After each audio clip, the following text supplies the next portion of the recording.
Romulus-K12.org, and at the Romulus Community School Administration Building, which is the address of 36540 Grant Road.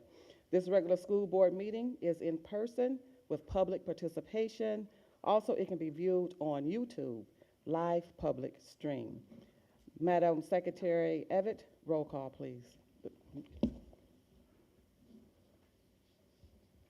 German.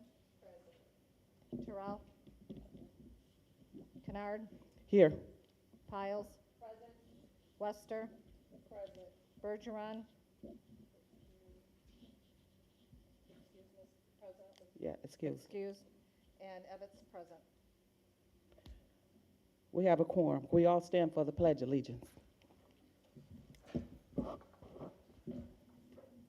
pledge allegiance to the flag of the United States of America and to the republic for which it stands, one nation, under God, indivisible, with liberty and justice for all.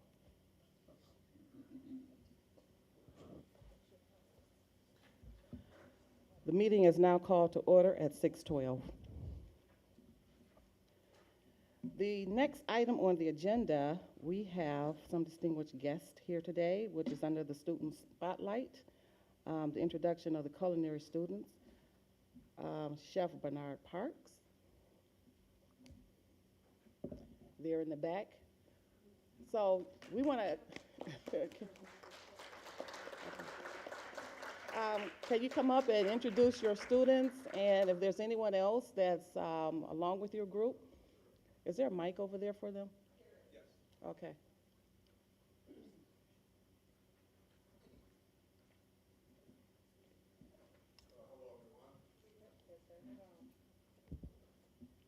Hello, everyone. Hello. I'm Chef Bernard Parks, and this is the crew. It's not on, the mic is not on? Or, Hello? Okay. okay. I'm Chef Bernard, and this is our wonderful crew who put this wonderful meal together. Some of our students, many more in the program. They love to cook, and I'll start out with Chef Ms. Wilcox. Hi, this is Culinary 1, as Chef said. This is Carlita. I'm sorry, she has a sister that looks just like her. She was in my class too. Shakira, Drake, Kamaria, and Morgan. Morgan is our baking student. These are our Culinary 1 students. So they will have a program next year for Culinary 2 as well. Thank you. Very good. Thank you. We want to, I've been hearing wonderful things about the program. This is part of our CTE program. I want everyone to know about that. I do know later on the CTE Culinary Arts are going to come back to us. They did make a recommendation that they want to do a presentation. So I'm going to talk more about that later on as we go into the agenda. But we just wanted to recognize what you presented to us today. Thank you very much. I've heard good things. I haven't tasted anything yet, but I will later. I'm one of the ones who eat last.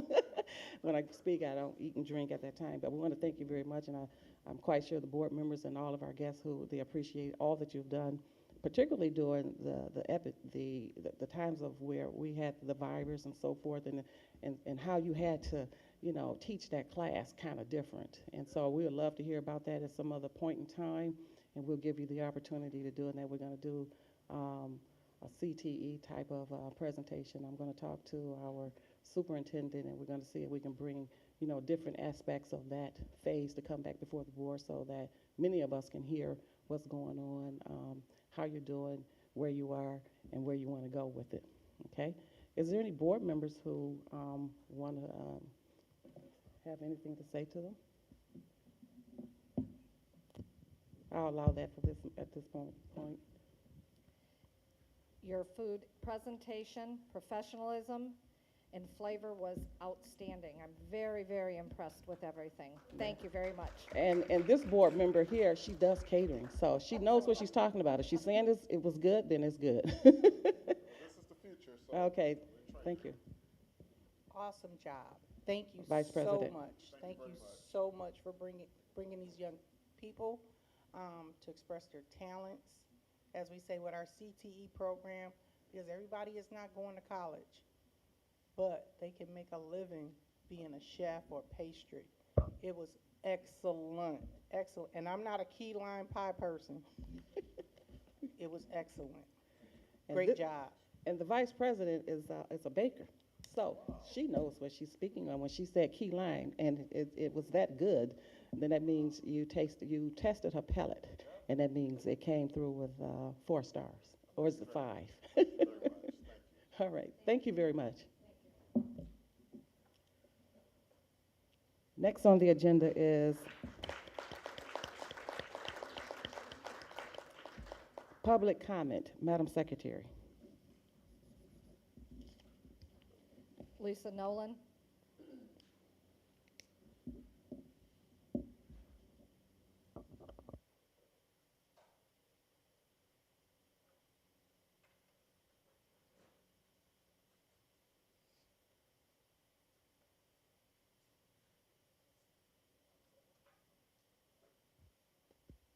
Okay, can you hear me now? Can you hear me now?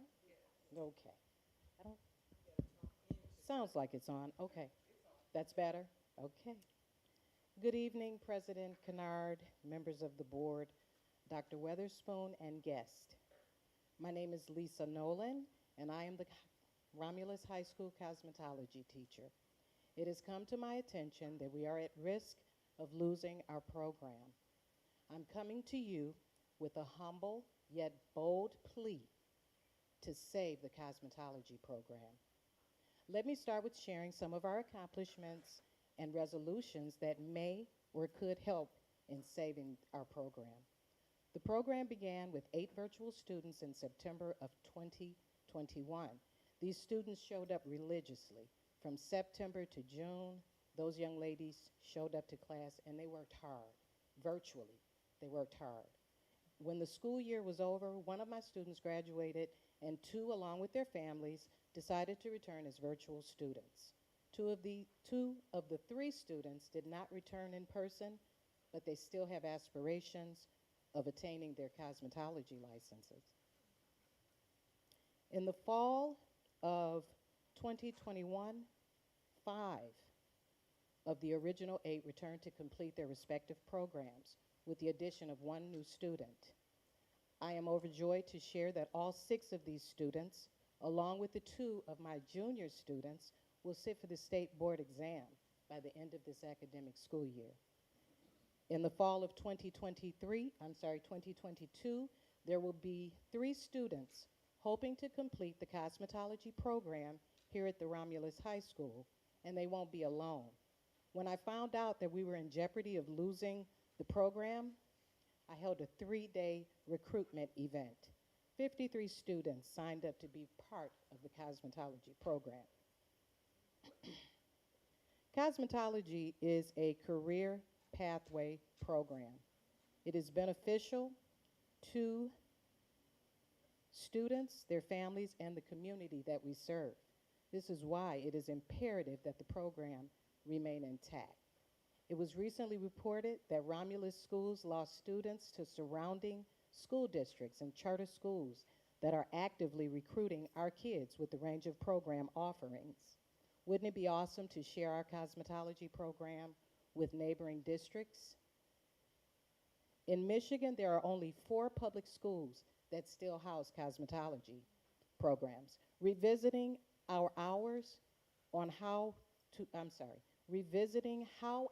are acquired could solve the issue of enrollment in this program. I'm willing to do the work.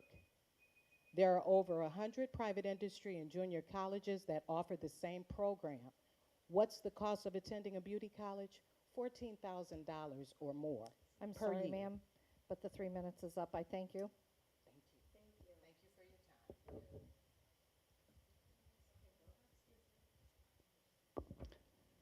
Okay, thank you very much. Could you please Okay. email us your presentation? That would be great. Thank you very much. Now, I'm gonna do something here that I was gonna wait until when it got to the president comments, but because you brought that, you're bringing a statement to the board, and so in a form of presentation. And so I think what I should do is, if the board will allow me to do this, make a quick statement pertaining to CTE now, versus waiting until we get to the president's section. Yeah, so it may be some discussion, so I don't know if you're going to be here till we get to that part of the agenda, but I did plan to make a comment pertaining to our CTE, because there are some things that we think that a lot of people are not aware of. You just made a statement pertaining to possibility of losing that, and so I'm like, well, unless you know something we don't know, we need to have some clarification. So I do plan to make a statement pertaining to the CTE program. Okay? Thank you.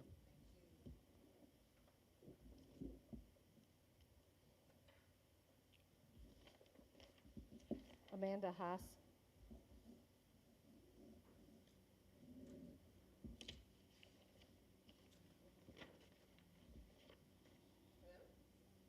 Hello.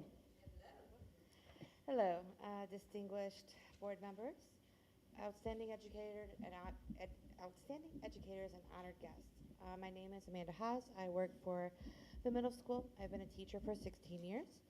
I was a substitute teacher for 5 years before that. I have a MAEL, which is Educational Leadership from U of M, and I have worked 1 year as HR director for a substitute teacher placement company.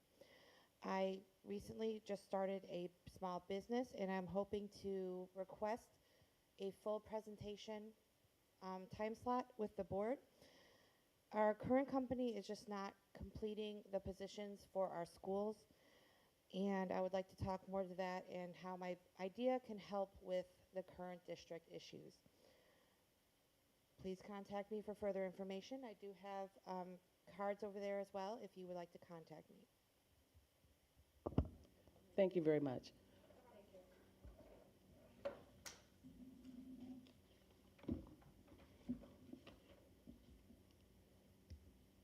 Rita Hampton.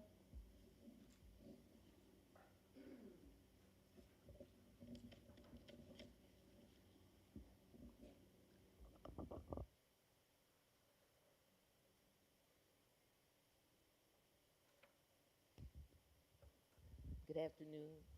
As always, I'm still going to ask. I have read what financial report, audit report is on the website, if it's still there. I didn't check this week. And I'm still asking, why was Dr. Ben Edmondson fired from this school district when nothing in that report implicates him? However, it's funny, you can get phone calls. I've been in teaching 35 years of service. I know districts from here to Detroit and South and Lincoln Park. I've just been, like they say, I've been around. So when I get a phone call from a place called Ypsilanti, where Dr. Ben was the superintendent there, and they tell me on the weekend, because they don't want to be in the office, so they tell me a FOIA was done for him to check on the finances by Romulus. Now, I had to go check and see if that was true. Why are you wasting time there? If you have all the information and you had it, why did you fire him? You kept saying, former president, we didn't have a plan. My question is why? Did you not do that before he was hired? Did you not do that when you gave him a raise and extended his contract 2 months before you put him on administrative leave? Everybody say, what's my motive? My motive is this school district is going to disappear right before your eyes. I went to the city council meeting. You don't have to lie anymore, board member. I also talked to a representative from the Attorney General and the Office of Michigan, and also the Superintendent of Michigan Education Schools. He spoke to me for an hour, and he says, I'll talk about that next week. What I have issue with is that we're paying a superintendent interim $6,000 a week. It'll be up to 1,000 by June. What bothers me is that we're not putting children first. What bothers me, this was a political vendetta. Two prominent citizens told me from Romulus that one taught here, said, you know, I asked why did they do this to Edmondson, and the answer was he's insubordinate. He doesn't do what he's told. He needs a little spanking. Well, I'll tell you what, that may be true, but it was disrespectful. And you may have caused this man his career because of non-proof, not having proof of your allegations or what you tried to allegate. It has nothing to do, she just doesn't like me.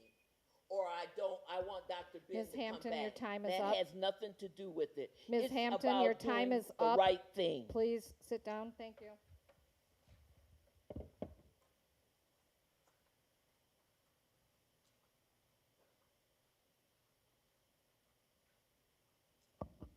I have no more. Okay, are there any more? All right, thank you. We want to thank all of you who came before us in the public comments. As always, we welcome anyone from the public who has anything that they want to present to us. One of the things that we try to do is if there's anything that we have to respond to at a later date, at some point, we will get back with the individual, whether it's before the meeting or by the next time we meet. And so we will try to address those things on a regular basis. And that is one of our practices. Next on the agenda is number 5, which is presentations. The first thing is from Mr. Seth Petty, who is the principal of the Romulus High School, who's going to be coming to us on the areas of the commencement, the senior class trip, prom, Romulus Community School graduation, etc. Mr. Petty.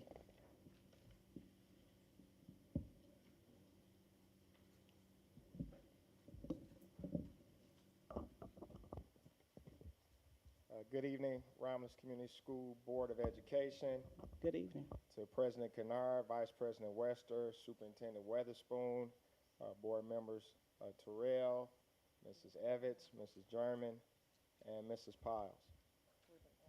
We got a lot on the agenda. I know Mrs. Calloway told me to be short, so I'm going to do my best. I told her I only had 3 pages of preacher notes, so I'm going to cut it short. I'm going to do my best. This year, as we announced in my past presentation, we will be returning the Romulus High School graduation to the Romulus High School gymnasium. We have identified 2 guest speakers, but first and foremost, we've requested President Kennard address our school community and student body as part of the graduation ceremony. We are currently finalizing the full program, which we'll share with the entire board very soon. But we also have invited commencement speakers Mr. Randy Gear, a long-time Romulus community activist, along with Sherry Gay Dagnago, a current board member, former Democratic member of the Michigan House of Representatives, and a current candidate for a U.S. Congressional District. Both will be addressing our student body this year. For this year, our RHS valedictorian will be Elon Burton. Our Romulus High School salutatorian will be Jayla Nunn. Our RHS student government body president, Audrey Luttrell, and our RHS class president, Gerard Wells. All will be on our agenda for a 2 to 3 minute speech. Our senior class trip, give a special thanks to Mrs. Swint, Ms. Thalia Swint, and Mr. Eric Hayden for their work, as well as the support of the board and working to try to increase the overall number of students who we wanted to attend. We were only able, based on a lot of logistical pieces, only able to send 32 students, but they will be having, we will have 4 chaperones, and we will have students who will be attending the Kalahari trip. We hope to have an even higher number for next year, and even as we plan for the trip, we will make sure that we're following CDC health guidelines and asking students not to attend if they have any symptoms related to the COVID virus. Our prom toast is being led by Mrs. Kosi Nolan, prior comment speaker, as the 11th grade advisor in collaboration with Coach Herb Buckley and with the support of Bill Garland, we have met multiple times this year to lay out our plans for the prom toast. Ms. Nolan has sent out communications to past vendors, and we're chronicling that data to ensure its success. Coach Buckley has also been coordinating with the Department of Public Works, and Mr. Garland has reviewed our facility plans, and our next senior event planning meeting is set for May 16th at 9:30 a.m. We've also extended the deadline for the Romulus High School prom to May 20th. We expect a great turnout, and once again, even in that event, we will continue to monitor and follow CDC guidelines. We have had several seniors who have benefited this year from scholarship opportunities. Ms. Swint also led our Dollars for Scholars program, in which we were able to work in partnership with this great nonprofit organization, which provided $4,000 scholarships to our seniors. A lot of money. And those recipients would be Lamar Glover, Marielle Williams, Sabria McCord, Gerard Wells, Jamari West, and Kayla Young for this year. We're excited about their opportunity, as well as those funds that they will be receiving to help them achieve higher heights in their academic, travels. We also have Senior Decision Day, led by Mrs. Shayla Moore, our Michigan State University advisor. Decision Day is an event to celebrate the graduating class of 2022 and their post-secondary plans. All seniors will be celebrated at this event. Those who are going to 2-year colleges, 4-year colleges, military, or career and technical education programs. This event will be held on May 12th, 2022, and it'll begin during our 4th hour. Students will be able to play games, utilize obstacle course, and enjoy festivities.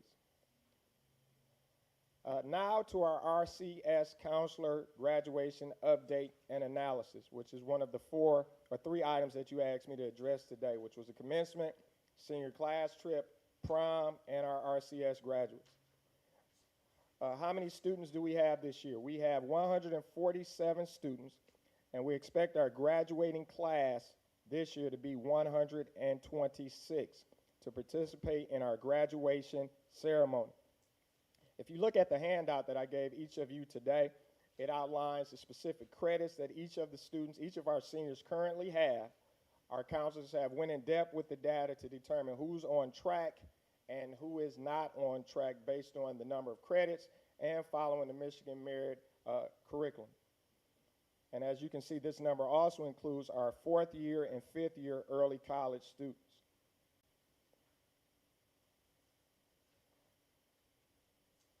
Finally, we have worked really hard this year, and we appreciate the support of the Board of Education and our central office leadership. We will, for those students who we are finding who are lacking in credits, we'll be working really hard with Dr. Bloodsaw in the summer program to ensure that we are supporting those students, because we know many students have fallen behind, unfortunately, during this COVID crisis. We currently have, and I think this is a bigger long-term issue that we're continuing to monitor at the high school, is that we have 209 students who are currently in need of credit recovery, who are impacted by virtual learning, but we only have 100 slots available for summer school. We are working hard to support those students and those families as we move forward. And we're excited, to continue the great work that we are trying to accomplish at Romulus High School. Thank you, and that is the end of my presentation. Thank you. Thank you, Mr. Principal Petty. Are there any board members who have any questions for Mr. Petty? President Kennard, Yes. Mr. Petty, thank you Trustee for this Piles. information and for this handout that Paula just gave us. President Kennard, I do want to ask the question, since the student names and numbers are on here and weren't redacted, should we review this, but let Mr. Petty take these back Yeah. so that the Board of Education isn't? Okay. Mr. Petty, thank you for all of this information and for, you said 209 of our students are in need of credit recovery, but there are only 100 slots. Is credit recovery still done through Edgenuity? Yes, ma'am. So my question would be, why is that number limited if it's on the online platform? I know one of the goals for this year, and once again, that is something that was brought forward earlier, is that the summer school is designed this year to have teachers on site to support students with the Edgenuity program, to be that scaffold, that person that could help remediate and support those students. So I do understand the importance of having that on-site support for students via Edgenuity. It is the hope, next year potentially to either look at intervention opportunities or adding a 7th hour to help support these students who we know have really struggled because of the COVID crisis. And even mentioning that number is just to, remind us that there are additional students who we know are coming down the pike who are going to need additional support to recover those credits that were unfortunately lost during that virtual learning period.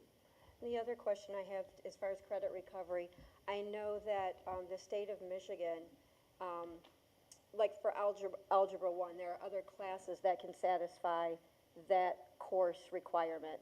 I know Ms. Gowan was talking about that, and then with Meta, some of those might qualify. Is there a way we can get a list and let our students see that so they can refer to that when selecting their courses during the school year? I know our counselors, Mrs. Moore in particular, have really been working hard on individual development plans to identify those classes that can substitute for algebra. So I'll work with her to see if I can get that information shared with you or to you, Mrs. Great, Powell. thank you. Okay, is there anyone else? I have a couple of questions.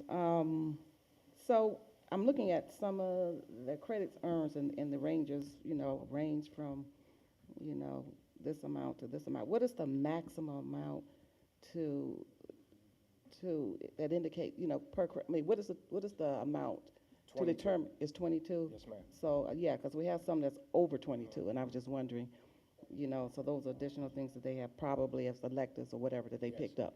Yes. All right, so you said that there are only 100 slots for summer school.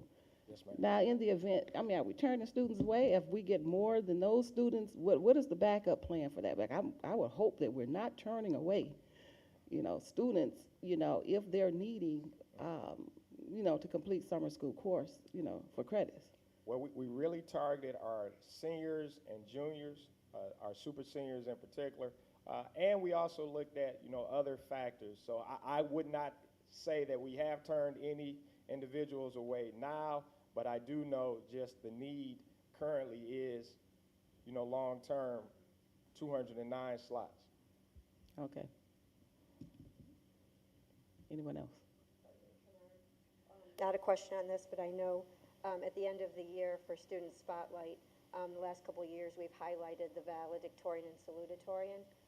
Is that something the board could do this year and ask Mr. Petty to extend that invitation for our next meeting? There's one meeting prior to graduation. Okay, duly noted. Thank you. Anyone else? Okay, thank you, Mr. Petty. Thank you. Can the board members pass the sheets around so we can get it back to them at the end of the table? Okay. Next on the agenda is State of Wick Elementary. The principal there is Ms. Calloway.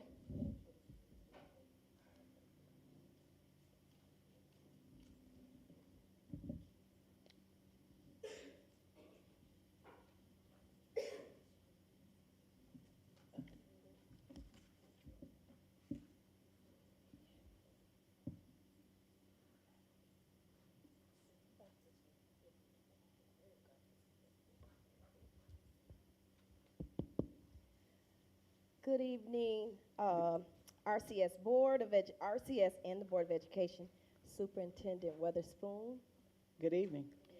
President Kennard, Vice President Wester, Ms. Piles, Ms. Evans, Ms. German, Ms. Terrell. Thank you for having me here today. Pastor Petty was kind of quick, so Evangelist Calloway gonna be even quicker. Okay. So after I finish the presentation, I actually want to bring up two of my pride of points at Wick Elementary. So So as you can see on the slide, the words in red, that is our mission. We changed the mission, I think about 3 years ago, so that it will reflect what we want to do with the students every day. So that is our mission. And Superintendent Weatherspoon said that I was going to probably want something. He knows me very well. So when you go to the next slide, this is the new mascot that we want. We are eaglets. We are not full eagles. We are baby eagles. So we want that as our new mascot next. So I don't want to see eagle on our thing anymore. Sorry, Pastor Petty. So I just want to make sure everybody sees it. I was trying to find a nice one, but that's the only one. He looked kind of silly, but that's the only one that looks really nice, though. So hopefully that'll be our mascot on our shirts next time. So you can go ahead and go to the next one. So staff demographics. I'm sorry that it's so small, but we have 12 teachers in our building. We have a general, we have actually a gym teacher. We have our art teacher. We have music. We have a SPED teacher. We have 4 building subs, a learning specialist, a reading interventionist, secretary, principal, and we also have a speech pathologist at our building. And I believe we have, there's another gentleman that comes to work with our kids as far as helping them move their bodies. And yes, so that is our staff demographics. Yes, we have a very small staff. Next. And this is our 4-year attendance data. I came here in 2018-19. As you can see, it went up for the next school year. However, March of 2020, that's when COVID hit. And those are all COVID years. And now, of course, this year, we're building that up. Our goal, though, for the new school year is to get the enrollment up. So we're going to try to change some things. But right now, that is our 236. So I'm curious to know, if we don't do virtual, what will it look like for next school year for everybody? Next slide is our student demographics. These are the students that we have at Wick, our scholars, our girls, our boys. We have 66.9% African American, 10.6 Black African, 8.5 Caucasian, 7.6 Hispanic, and 6.4 multi-ethnic students. And we love all our babies, all our babies. So this right here, this is our student academic intervention opportunities. So because of the students in our building, with COVID, there was a research done about COVID that when the students come back, they're all 2 years behind. So that's true. They are. So you can imagine a kindergartner or a second grader who is 2 years behind. So it has been a struggle this school year, because you have to get the kids acclimated to being back in school. You got to get them used to being around each other. But nevertheless, with the struggle, we still work really hard. We have our Sunrise Scholars tutorial program in the morning just before school starts. We have reading and math intervention daily, which is with our learning specialists and our reading interventionists. They pull students out throughout the day. Now after school tutoring has stopped now because we're getting into the testing. Or actually, we just finished MSTEP, and we are now getting ready to go into NWEA. So we stop after school tutoring when that happens. That's too long of a day for them to handle that. And plus, it's getting warm out, so they're excited. I'll say that. They're very excited. So we stop our after-school tutoring and enrichment just before testing starts, and that was in the afternoon or after school. We also have Starfish. She's here on Tuesdays and Thursdays. She works with our students that have, and we have quite a bit of students. She doesn't see all of them, but we have, trauma is taking place. Students have lost parents due to COVID. They've lost family members, so it's been a lot of trauma taking place. So she's in our building Tuesdays and Thursdays, and she does a really great job. So we love that she's there. And then also our PBIS that we have. We also do a lot of small group instruction. And then, of course, our teachers do a lot of intervention in the classroom. We have to do a lot of intervention. It's really hard to do whole group instruction when you have a lot of students that are 2 years behind, if not more. So the next slide is our enrichment program. So these are pictures of our students. I'm on some of them too. So we got we had after school, we had karate, cheer, we have girls and boys mentoring, robotics, and basketball. That was our after school program. That was part of our enrichment program. One thing about the peer tutoring, those were our fifth graders that actually, they're student council fifth graders, and they come and they work with our kindergartners on letters and sounds. So that's part of the peer tutoring. We also have our Spanish club where they're learning like the basic words. So the picture of the Spanish, oh yeah, this isn't the updated, but that's okay. I'll give y'all it's more pictures. Those aren't all the pictures. Go back. There you go. But I have more pictures. So there's a picture of the Spanish club where they're showing some of the things that they have going on. Also, we have our student council. That picture is not in there. And we have at the bottom, on the side to the right, that's our boys mentoring, our Dream Kings. You can go to the next slide. Also, our Pride of Points, or Points of Pride.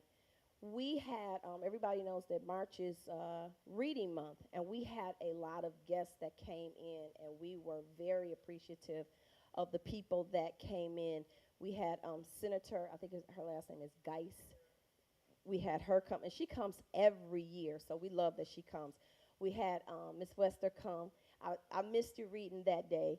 We had the mayor come. We had, you're not familiar, we had a gentleman who's affiliated with Delta Airlines. He actually he used to do a mentoring program for Romulus. He did it at Rommel, but he came and he also read. We had the basketball coach, Paris. She came. She actually brought some of her players, and they actually read to the students. So you have some of the girls who were on the basketball team after school. They were kind of hanging out with them as well that particular day. We also had Pastor Petty come and do some reading. He did a great job. I missed him that day when he did the reading. And then, of course, Mr. Henry also came, and I did some reading. So next time, we're going to try to get, usually, Ms. Powell, you usually come. I don't know why you weren't there this time, but we'll find out next time. Also, for our Points of Pride, we had, you can go to the next one. We had Tommy Hearns come in, and he kind of talked with the kids. It was more so about perseverance and leadership. So the kids had to do, like, they did their own little research on him, and they saw a snippet of one of his fights. Now, I don't like to watch the fights, and I said to him, I said, you know, I don't like to see people get hit and bloodied and hit the floor and they're in pain. He said, I don't either. I was like, oh, okay, well, you're boxing, so. But he came in, and the kids, they loved it. They really, really enjoyed having him at the school. And there's Dr. Witherspoon over there. He came, too. I know he was supposed to bring a gift to the school. I know he forgot it. That's okay. We'll get it later. So, also, there's a picture, but you guys don't have it. Elks Lodge 43 and I think 45, they come to our school to give out free items to the teachers. One, they gave teachers a bunch of free pencils, all that kind of stuff. They just brought us 2 boxes of books for our first graders. So I really wish that I had that actual picture up there. They've been really supportive, just sending certain things. They gave me I believe it was them that gave me a Texas Roadhouse gift card, which was really awesome. I love the gift card. But they have been very instrumental with coming to the school, and they got a chance to meet the kids as well, and the kids loved it too.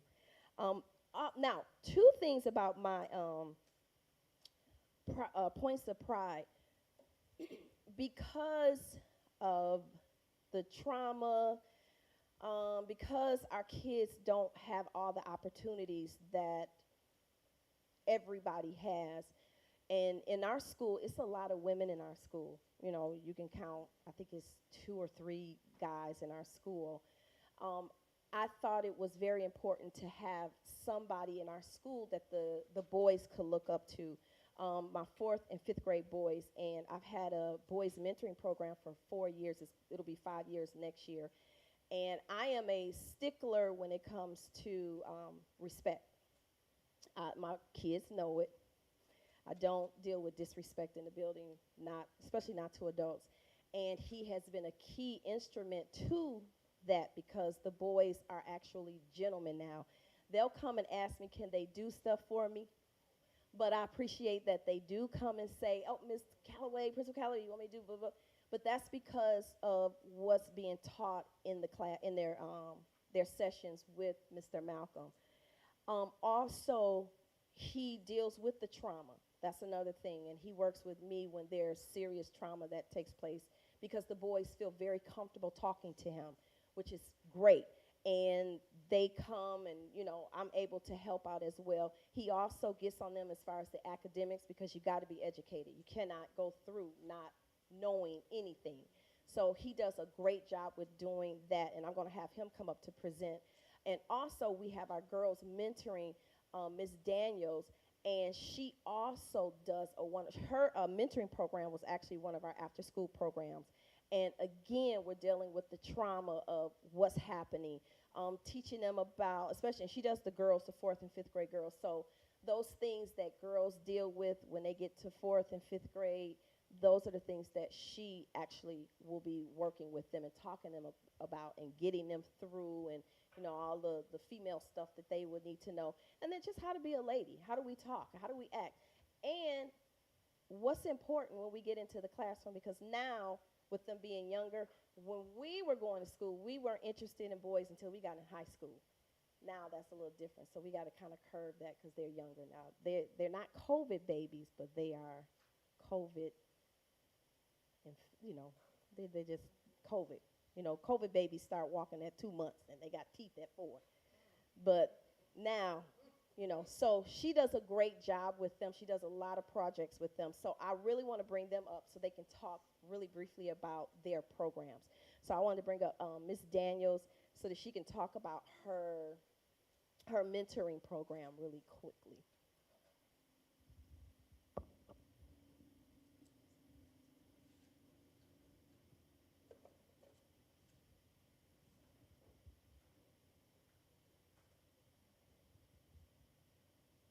Good evening, board. Good evening, board. Good evening. Thank you, Ms. Calloway. That was a very good introduction of me. You were telling the truth there. So I'm the president of Creative Minds Consulting, and I'm here to share my experience as the facilitator of the girls' mentoring program at Wick Elementary. I've had the opportunity to oversee the after-school program, as she mentioned, and now presently during school. If I may bring to your attention on the screen some pictures I would like to share from my website. So when you go into Creative Minds Mentoring, I'll have you go to the tab that says Mentoring Program.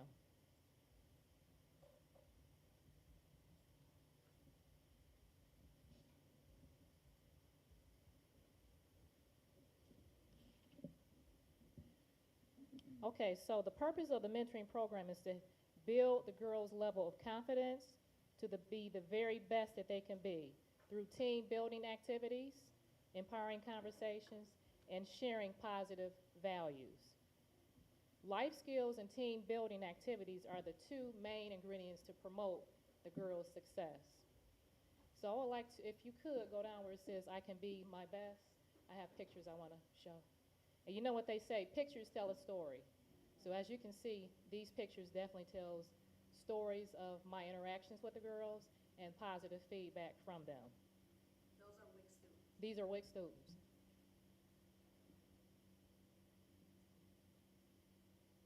So some of the projects you see were SMART goals. We had them in working on team puzzles, and mentoring bingo. to help some of the smaller children understand what mentoring is. Okay, now if you could go down to where it says show data, the data assessment. We'll come back to that last video. Okay, I know it's hard to read. I'm just going to read over some of the questions. So the data was based on some questions given to the girls in correlation from the Amplified CKLA, speaking and listening standards.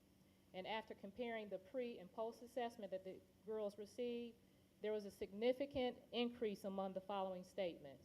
So number one, as you can see, what I say and how I say it can affect other people's feelings. 16% of the girls strongly agreed. After the program, 57% of the girls strongly agreed. Question number two, my opinions matter to other people. 33% of the girls disagreed. After the program, 0% of the girls disagreed. Question three, I can express my concerns to other people without judgment. 0% of the girls agreed. After the program, 14.3% of the girls agreed. And the last question, I can be the very best that I can be. 8.3% of the girls strongly disagreed. After the program, 0% of the girls strongly disagreed. So it is evident that the mentoring program increased the confidence of our girls. I personally witnessed the girls grow through meaningful collaborative discussions and them sharing their takeaways. And if I could, in closing, I would like to share the video above. And it's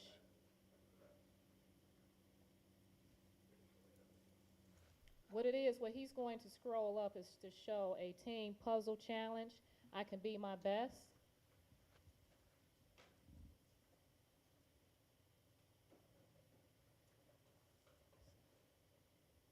So you have to, yes.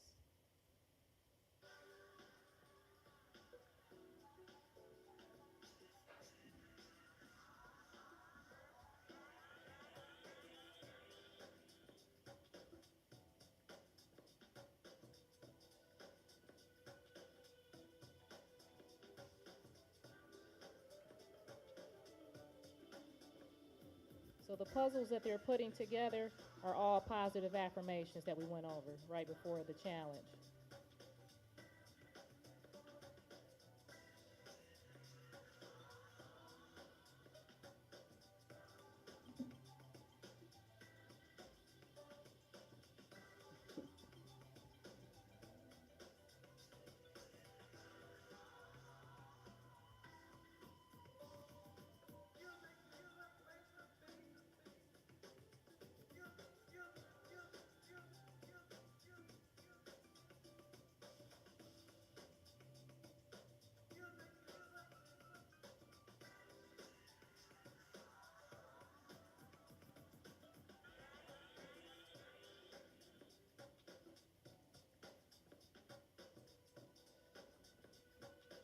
And we're almost at the end there.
Thank you. Oh, okay. Thank you very much. Thank you.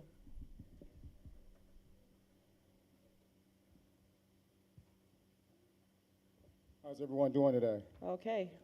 Good, good. You can turn that volume back up for me too. Can we go to the dreamkings.org? Am I able to pass you all something? Sure. The program? All right. I would pass y'all this brick, but I don't know if y'all, we don't want the risk to go out. So my name is William Malcolm. First of all, thank you so much for having me today. It's a pleasure. I think I was here I know I was here a couple of years ago, but time flies when you're having fun. And I run the Dream Kings Leadership Program. You can see as it comes up on the screen here. It's a program that I actually launched about 8 years ago in DPS schools. We work with high school young men all the way down to fourth grade. Started at fifth grade with Principal Calloway. She twisted my arm, so we're doing fourth grade now. But I love it. As you can see, these young men, they earn their crown. We believe that if you call a young man a king, he will become one, so we name them kings. If you can just scroll down just a little bit, sir. What's your name? Danny. Come on, Danny. Thank you, sir. I appreciate it. So this is the mission, basically, and you can see some of our data here. This is across, we'll just let that just sit there for a second. This is just some of the data across our schools. We're in different school districts, but our administrators have told us, and we've seen the data, that these are some of the breakthrough points that we've seen in the program. So we'll let that marinate a little bit, but let's specifically go to Wick. You see that button up there, Dave? We can hit that. That'll take us to, it's all the way on the right. Yes, sir. All right, so this is how we do it. So we have a room at Wick Elementary School. We can scroll down. It's all about social emotional awareness, wellness and young men feeling comfortable about themselves. So they call kings, so you see that throne there? That's what they sit in. I really am passionate about public speaking. So Principal Calloway, I twisted her arm, she twisted mine, so I have to twist too hard, but I have a podium in there. So every time the young men get up and they speak, and you'll see a little bit of that, they go to that podium, so they're getting that work in so that they are comfortable standing in front of people. Can we scroll down, Dave? Appreciate you. All right, I'm sorry, scroll up. Scroll down. Right, there we go. I'm sorry, I got to get with you. So we could you want to just play a little bit of that. We're just going to touch just a little bit of this video so you can see a little more. This is our wall of possibility principles. So we have 8 total. Your future's not fixed. Dreaming starts with seeing. You are your word. These are things, the mantras that we enforce in the room. They see this every day. We actually do lessons around this. And one of the things that we do is we build out the lesson. The curriculum is about out-of-school experiences. We haven't really done a lot of that, but you can see the room. It's something of pride. There are their crowns. We have African art in there. I had someone paint, Muhammad Ali is my idol. So that's something, you see the wall there. Those are all iconic African-American figures, family. We put all of that in there for them to see as they come in, so they're being exposed to this. This is their room. We have a refrigerator there and everything. They like the water cold. And so we get to do that. So we can scroll down a little bit. We can stop that and go there. But I've just been very fortunate to work with Principal Calloway and her team. We scroll down a little more. So there's just another shot of the room. You can scroll down. Thank you, Dave.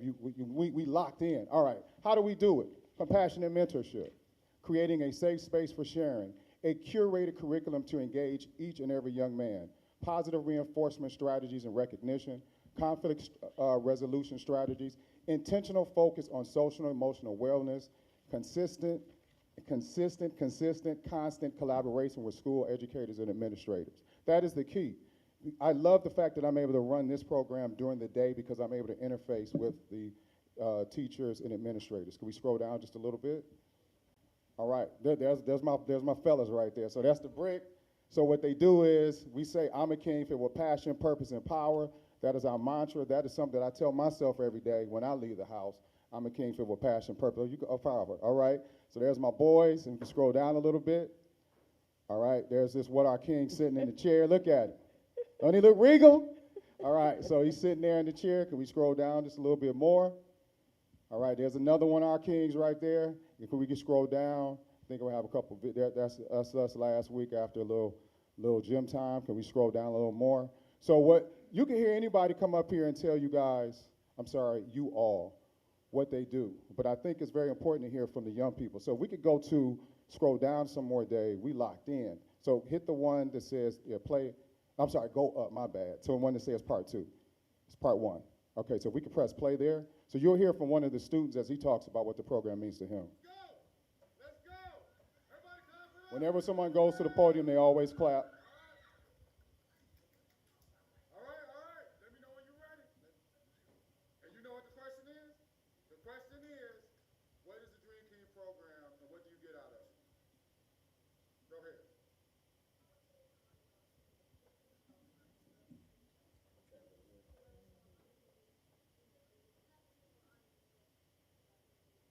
So I think the volume. So we can't really hear him, but basically what he was saying was that the program means to him that he felt it was safe space, that he could come in and share things that he was going through, and he was able to get things off his chest. And we can scroll down just a little more.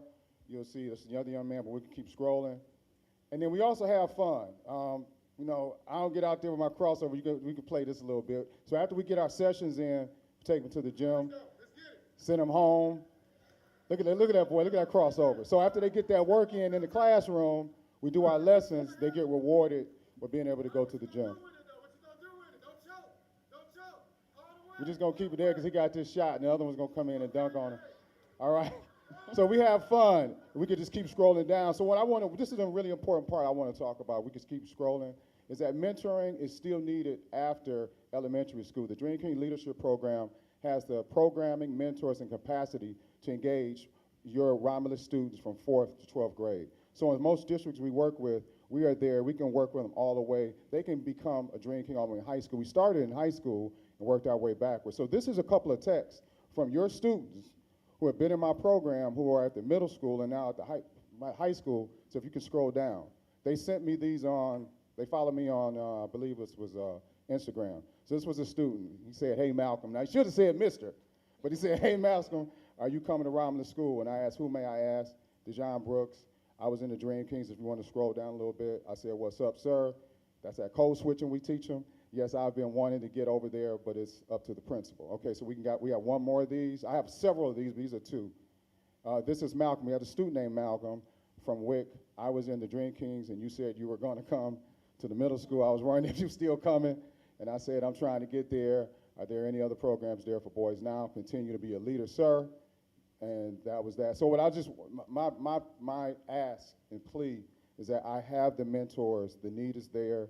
I would love to be able to have the young men because now they go through this great program and then they go to middle school and then high school and then you see what they're reaching out to me. And I don't like to tell a young man that I can't work with. Thank you. Thank you. And that concludes my presentation. Mr. Malcolm also is a designer, so y'all saw his suit, right? Yeah. He designs suits and shoes, only for men. Boo. Oh. Only for men. So, but thank you very much. Of course, the school is always open for you guys to come and visit. It looks totally different since they did the construction, and we have our little spin on it, so definitely come by and visit. But thank you so much. I didn't know if anybody had any questions. No, I don't have any questions, but I will make a comment, and that is that we appreciate all that you do, and particularly with the 2 programs that you enlighten us on. I remember the gentleman, Mr. Malcolm, when he came a couple of years ago. He was in the high school. It was a program. I don't remember which one it was. And when I saw that program with the King, it was Martin Luther King, and I'm like, we have to get that in our district. And I'm so happy to see that someone did connect with him, and now that this program is part of, encouraging our students, particularly the young boys, into cultivating into being and confidence and building their confidence and working with them in that area. And for the other program, I'm happy to see that we're working with our girls as well. So we didn't leave them out. You got both, right. And so anyone, who can participate in those, they do have the autonomy of doing that. And we thank you very much. Because one thing for sure that'll come out of this, and that is they're getting the type of interaction, encompassed with, education. And so our goal is to make sure that those who want to be a part of has the opportunity of doing that. And so I thank you very much for taking the time, and seeing that it can be incorporated into their everyday learning. And thank you for those who are, putting those things together. So the board really appreciate you and all of your efforts, and to those who, are bringing those things to our district. Thank you. Is there any board member who have a question? Okay, thank you very much. Okay. The next item on the agenda under 5C is the summer school update, and that is coming from Dr. Bloodstow.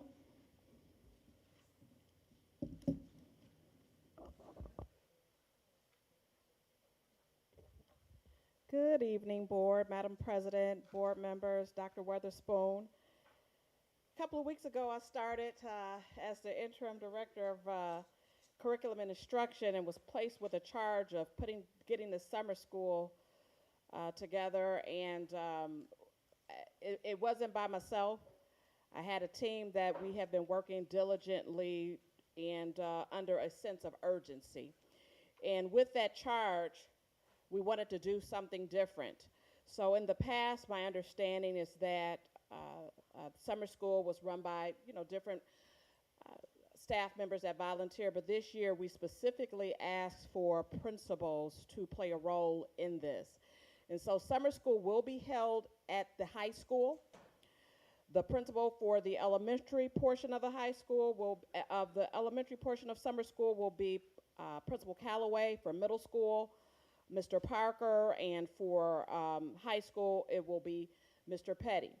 The instructional day will be a little bit divided, and what I mean by that, the middle school and high school instructional day will begin at 8 o'clock a.m. and end at 12 p.m. The elementary instructional day will begin at 9 a.m. and end at 1 p.m. The way we have the high school set up is that the students will be in wings. They're not going to be commingling. So the high school will be in one section of the building. The middle school will be upstairs. The elementary students will be downstairs. Because we start at different times of the day, there will not be any commingling when students come into the building and when students exit the building. The elementary students will be eating their breakfast and their lunch in the classrooms. The middle school will do the same, if I'm not mistaken, and the high school students will eat in the cafeteria. Summer school program will last for 6 weeks, Monday through Thursday. We will begin on Monday, June 20th, and will end on August 4th. However, we will not have school the week of July 4th. The curriculum. We wanted to do a little something different for the curriculum, so we wanted to make sure we had certified teachers in every classroom for every student. So we put an application out, I think it was a week and a half ago, I think it was April 29th, I think it was submitted. And I think we have the last time I checked, we had about 50 applicants for the summer school program the last I checked. Today is the application is due today for certified teachers.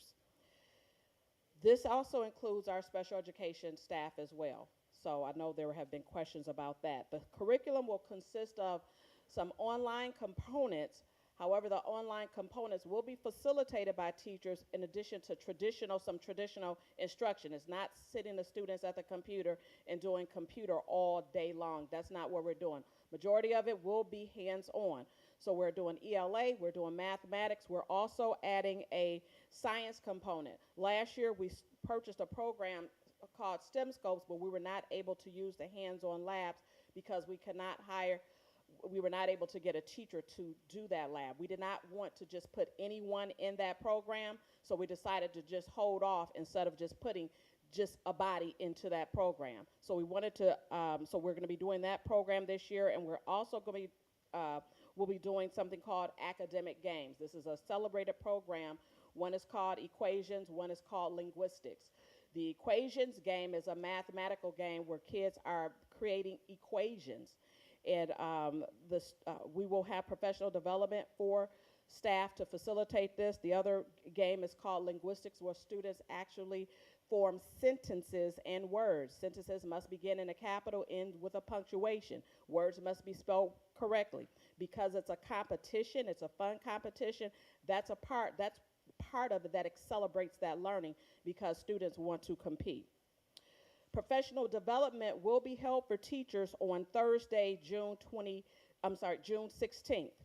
So in the AM, the teachers will sit with the will learn the online component. We will review the online component for the teachers, and then in the PM, each principal, elementary, middle, and high school principal will take their designated groups and talk to them specifically about the expectations that we have for the summer school. What will it look like? What will our day look like? What does it look like when students enter the building? What does it look like transitioning from ELA to math to science, or whatever the order is? The teachers and the students are going to design what that look like that afternoon on the 16th. Teachers are going to also have an opportunity at that time to put their classrooms together and also work on their lesson plans for the first week of school. We're going to also provide the teachers with 3 hours of not professional development, but time on the 17th to continue that planning, and they will be paid for that as well.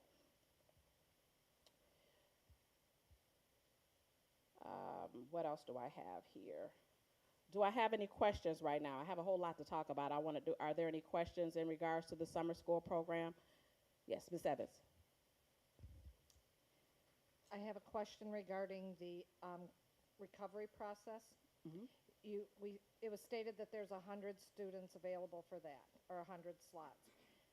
You have the enrollment projection for general ed students for 100 at the high school. So is the credit recovery completely taken up by the 100 slots for the high school?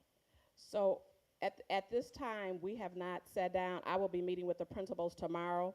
So I do not have the list of all the students that will be participating in it. We've talked about it, even with the elementary and the middle school. We've put together a survey where parents have requested participation, and also teachers are making recommendations. But in terms of all the students at this, we will be meeting tomorrow. So I do not have all that information at this moment. So I might not have asked the question Okay. the way I'm thinking. Are there 200 slots available for high school? 100 for the credit recovery and 100 for the general ed? Okay. Which is here. At this moment, no, we do not have that. Okay. But we can look into potentially doing that. But at this moment, no. Thank you. You're welcome. Yes. Right now, is the high school 100% credit recovery? So the high school right now Online? is 100% credit recovery. We did not, when we initially made the planning, it was 100% for the credit recovery because of the students that needed those credits to graduate, and then for the K through 8. And that's Yes. through Edgenuity? The credit recovery is through Edgenuity, yes. And will they be doing that virtually or reporting to the They building? will be reporting to the building with a teacher that will help Okay. facilitate that, yes. Thank you. They will also be participating, Mr. Petty requested that the students also participate with the academic games component as well. Okay, thank you. Yes. Is there any other board member who have a question for the summer school? Trustee Dr. Youngblood, German. I have a question in Bledsoe. regards, Bledsoe, I'm sorry, my apologies. I have a question in regards to you having the principals lead the summer school programs and just seeing the amount of time from June 20th to August 4th, them spending their time in summer school. Will they have some time to regroup and be ready and prepare for the new school year that will be coming up? Yes, they will have some time to do that. Not only that, the principals will also be sharing, like a couple of principals said, well, we had a vacation scheduled, so another principal will be stepping in to assist. So yes, we have made plans for that. Have you extended it out to future leaders who have did some coursework in ed leadership so that they can possibly have that practical experience? To answer your question, no, I have not extended it out at this time. So no, not at this time. Is there anyone else? Okay, you can go to the next. Thank you. I also want, this may not be the time, but I know there were several questions about the kindergarten roundup. Is it a possibility for me to You can do that talk at this about? time, Okay. yes. So I wanted to talk about the kindergarten roundup. Last week, thank you to just the principals at the elementary school for just kind of coming together and putting this together. But last week, we all had an opportunity to go over to the Early Childhood Center and meet parents, meet families, meet some students. As a result of that, we talked about for kindergarten, the expectations for kindergarten. We also talked about the meta labs that are coming our way. And as a result of that, I got a word today that we have over 20 families for school of choice who are looking to enroll their students in Romulus Community Schools for kindergarten. So they're coming in.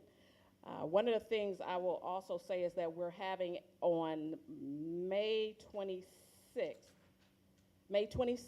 we're having a kindergarten meet and greet where families can actually physically come into all of our buildings to meet the teachers, to tour the building, have an opportunity to just ask questions to see what the school day looks like. In addition, we're going to have on August 25th, a sneak peek. Not only will the sneak peek be for kindergarten students, but it will also be for students or families who are brand new to the district. So what typically tends to happen for kindergartners, we don't always get our numbers right now. So right now it looks like our enrollment every year, it seems like we only have 10 kids coming to our buildings. But by the time August rolls around, they're coming from the woodworks. They're coming. So we wanted to have an opportunity to give parents an opportunity and their children an opportunity to physically come into our building before all the other students come into the building, and also an opportunity for them to meet the kindergarten teachers and like the secretary and people of that nature. And another thing I wanted to talk about is the question was asked about the young fives or the kindergarten waiver. So I've been hearing it as the kindergarten waiver, but it's also the young fives. So any student between that turns 5 between September 1st and December 1st parents can complete a waiver. We cannot accept students if they turn 5 after December 1st. We cannot accept those students. The state only allows up until December 1st. So yes, all the schools have been accepting students from families that are young fives, between, maybe not quite 5 by September 1st, but they will be by December 1st. The requirement is that they take a assessment to make sure they are actually ready to learn at that time. So that's what we're doing right now. So yes, we do have the the young fives or the waiver opportunity. Dr. Bledsoe, I have a question back to the kindergarten roundup, and I know you had some dates set for, I think, May 26th. Correct. How are we marketing that? How is that information going to get out? So by marketing, this is what we're doing. is she still here or did she leave, Ms. Calloway? Ms. Calloway is my marketing. I put her on the marketing committee. She's been working with. I mean, yeah, because I was like, okay, we have dates set. So we're we're meeting tomorrow to come up with some of that. Do you have some of that information, Ms. Calloway? Is he working with Brad? She's working with Brad. Thank you, Ms. Calloway. Evangelist Calloway. So right now, I had to speak to finance to find out the budget, because we don't have budgets at our school for marketing our school, so we have to use the districts to market. So a couple of things that we are trying to do that I want to do. I know we're talking about doing postcards for the meet and greet and for the sneak peek. We also, which I'm really interested in, the bulletin, not the bulletin board, those big boards when you driving, and the billboards, advertising. I know we had it advertised before there, but I think Dawn did it when she was the marketing person. Also, Tracy Richardson gave us all a list of students that live in the district that will be turning at kindergarten age. So we've been making those phone calls, getting them into the school as well. So right now, that's what we're doing for marketing. Again, we just need to have money for that because we don't have it in our school, so we have to do that, market it that way. So. Yes, Trustee Evans, she has a question. I'm going to take a deep breath here. So as you drive around the districts, the signs have been out for weeks for kindergarten roundup. Come sign up your kindergartners. Come sign up your kindergartners. Come sign up Young Fives. Young Fives is a program for kids that aren't ready for kindergarten. Not that they're in that age necessarily, but they're not ready for kindergarten. One of the districts I drove through today, they have already gotten their school choice filled, and now they're only taking residents for kindergarten and early five, the Young Five program. We're behind the eight ball here. Big We time. know, we agree. And the list, there should be something sent out to every household in this community right now.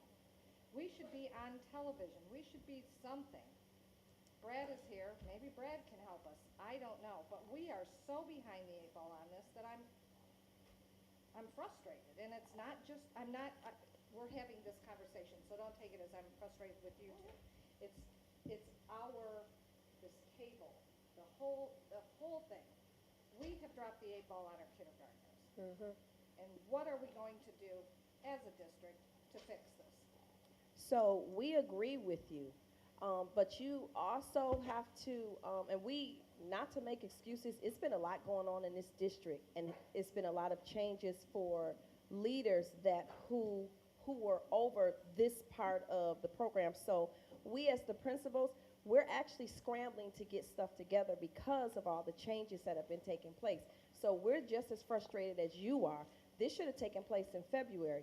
So that's why I'm starting on it now for next year, because we can only do what we can do now. But we plan for next year to make sure that we have all this stuff together. Because we don't even know where's the budget. We don't have money. So when we all can come together to talk about how do we want to market the school, the district, not just kindergarten roundup, but the district as a whole, all of the schools, having newspapers every month that says, hey, this is what's going on. So you'll see that kindergarten roundup is going to be coming up in 3 months. Mm-hmm. We have, like on our website, we now have the Tour Tuesday. Roxanne is working on that. So even if you don't get an opportunity, every Tuesday you get to sign up to tour the building.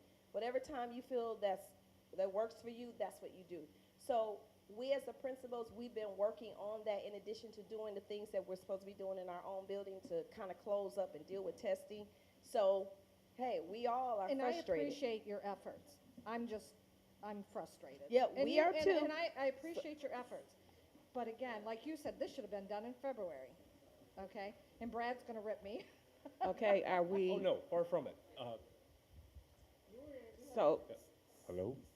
so before All Brett, right, before Trustee you Evans, speak. thank you for the question, and we couldn't agree more. And there've been a lot of things that have been in the works. We've got admin team tomorrow. This is on the agenda. We will report out to you and the rest of the board after that meeting about what the plan is. And we agree we're behind, but we don't think we've completely missed the window. We've got a lot to offer this year. We just have to figure out how to get the storytelling done. And how about if we come back at the next board meeting and offer a full report? Thank you. Thank you. All right, thank you. Is there any other board members who have any question? Trustee Powell. Yeah, I have a question. Back to the Young Fives. So the Young Fives program, and I know Ms. Evans, back when she was a secretary prior to 2016, would come to our meetings and from the public ask that we start a Young Fives program. And we have talked about it from this table since then. But the Young Fives, the districts that have Young Fives, they have waiting lists. And it's different than kindergarten.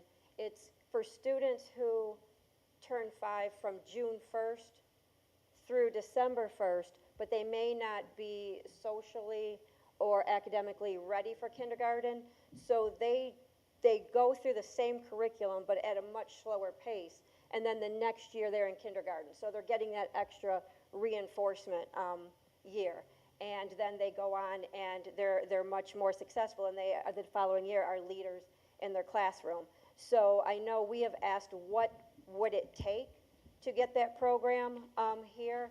We haven't yet received the answer. I know when the state of Michigan started this, they were giving 100% grant funding for the startup of the program, the equipment, the staff. I don't know if that's still available, but if we could get some information on Young Fives specifically, and if that's something when this district will roll that out. My other question about the meet and greet on the 26th, if I understand correctly, incoming kindergarten students can come with their families and do tours of the buildings on that day. Will there be a separate day where they can come in that's just designated for kindergarten students, where they can come in with their families, see the kindergarten rooms, interact with the teachers? I know a lot of times we'll give a bag with learning manipulatives or something in there.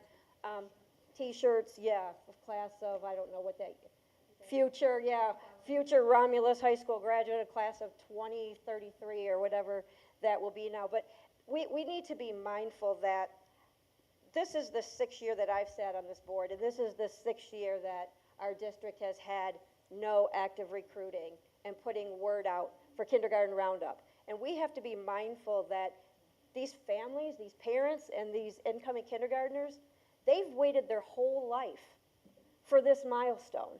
They've waited their whole life thinking about when I go to kindergarten.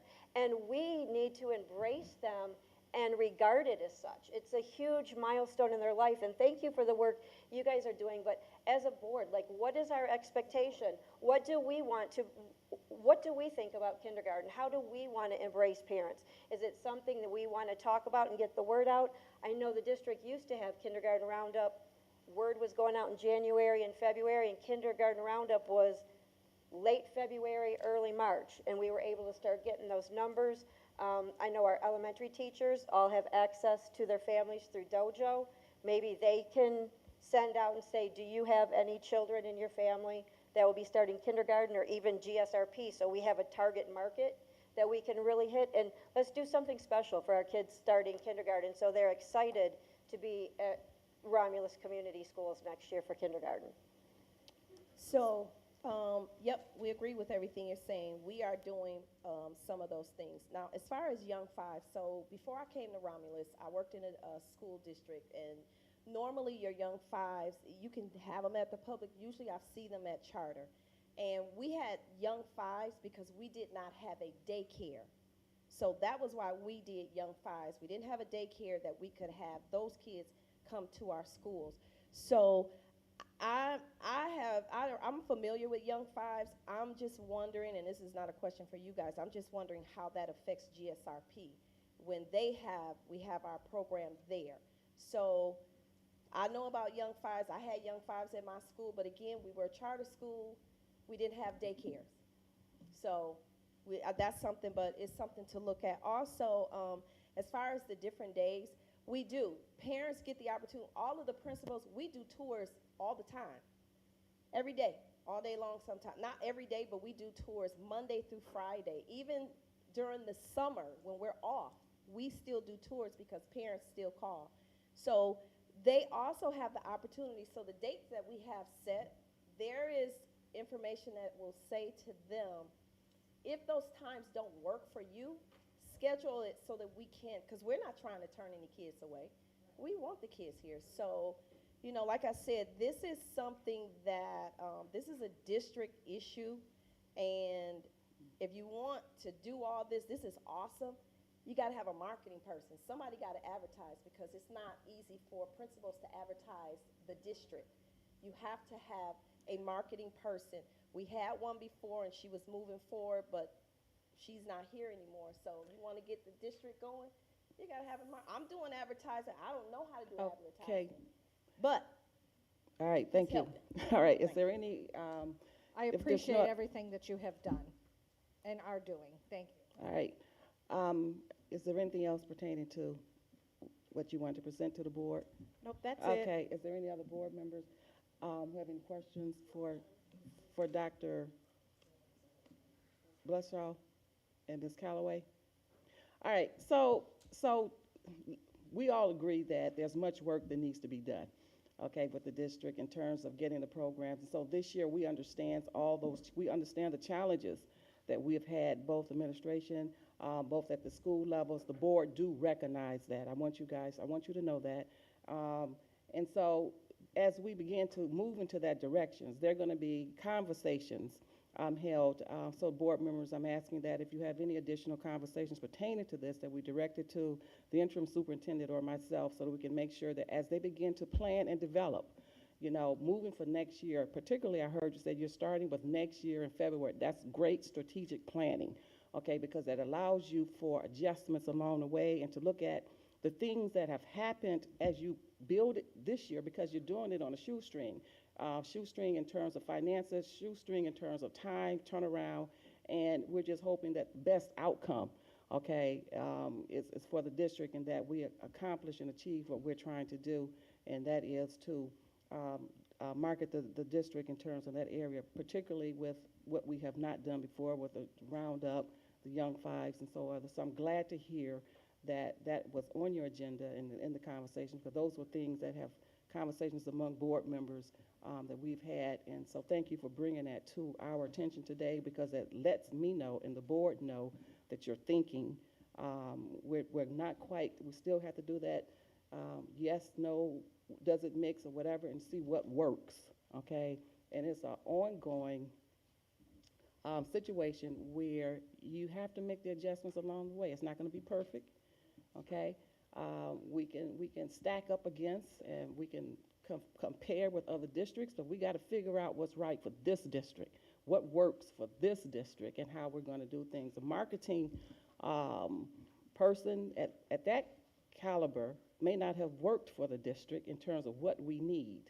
So as the cabinet comes together and start to determine what we need and how we should be marketing with the help of Brad and those individuals who have that expertise, we will develop the type of team that we need in terms of what our district looks like in the public eye. Okay, so we want to thank you on behalf of the board for what you're trying to do on a short string, looking toward for the future. Thank you. I appreciate that. Thank you.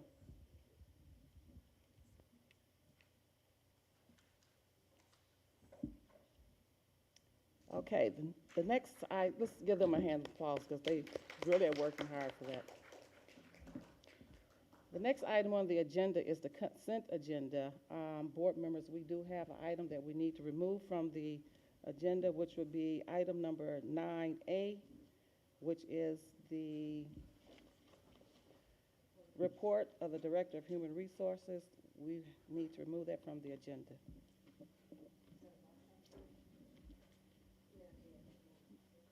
Right. So, is there a motion to amend?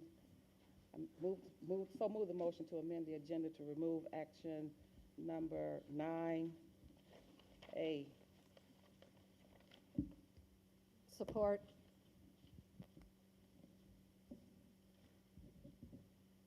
So motion moved and support. Evan support. All those in favor? Aye. No opposes. All right. Number 6, consent agenda. All matters listed under consent agenda are considered routine in nature by the Board of Education and will be acted upon by one motion. There will be no separate discussion on these items. If any member of the board or any citizen requests discussion of an item, that item will be removed from the consent agenda and will become the first item of business under the report of the superintendent portion of the agenda. 6A is the approval to approve the minutes of the Board of Education April 25th, 2022 regular board meeting. Item B is the approval of the bills for payment as submitted by the accountant Sarah Khan in the amount of $1,067,297.60. And so move that the Board of Education approve the consent agenda as amended. Madam. President, I move that we accept the consent agenda as amended to move the approval of item C, personnel actions, to the first item under the interim superintendent, since our administrators aren't a consent agenda item. And I have a question on that. Support? Actually, I would like to amend that one to remove item A along with C, the approval of the minutes. Under. You're removing the approval of the minutes? Yes. Okay, so I move that the Board of Education accept the consent agenda as amended with approval, A, approval of the minutes, and C, approval of personnel actions, move to the first item of business under the report of the interim superintendent. Support. It has been moved from trustee Powell and support by Vice President Wester. Madam Secretary, roll call vote. German? Yes. Piles? Yes. Evans, yes. Terrell? Yes. Wester? Yes. Kennard? Yes. Unanimous. Motion unanimous. So the next item on the report, number 7 is report from the interim superintendent, which will be the minutes. I just wanted to put on record and correct so that we make sure that trustee Bergeron is excused. He's still excused due to medical. It just says that he's absent. I just want to make sure on the record that it says he's excused. Madam President, do you have any comment on that?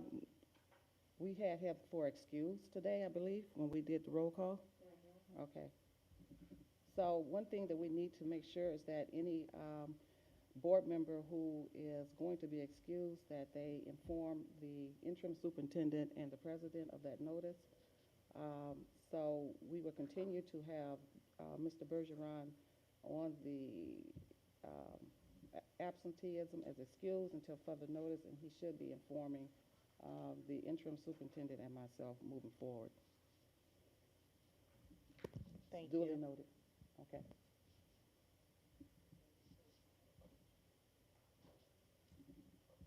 Okay. For item C, my question is, well, one, since this is an administrator, we would move it off the consent agenda. But my question is, I know we approve FMLA. Does the Board of Education have to approve a leave of absence or unpaid? We've never had that before. That's something that if the Director of Human Resources sees that their paperwork is in and this is allowable, this is something the board doesn't weigh in on. Duly noted.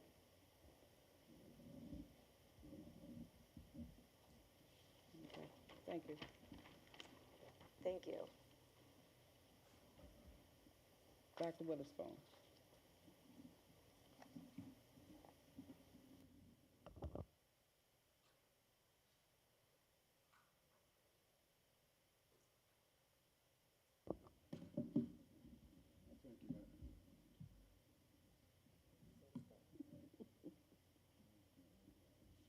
Not working?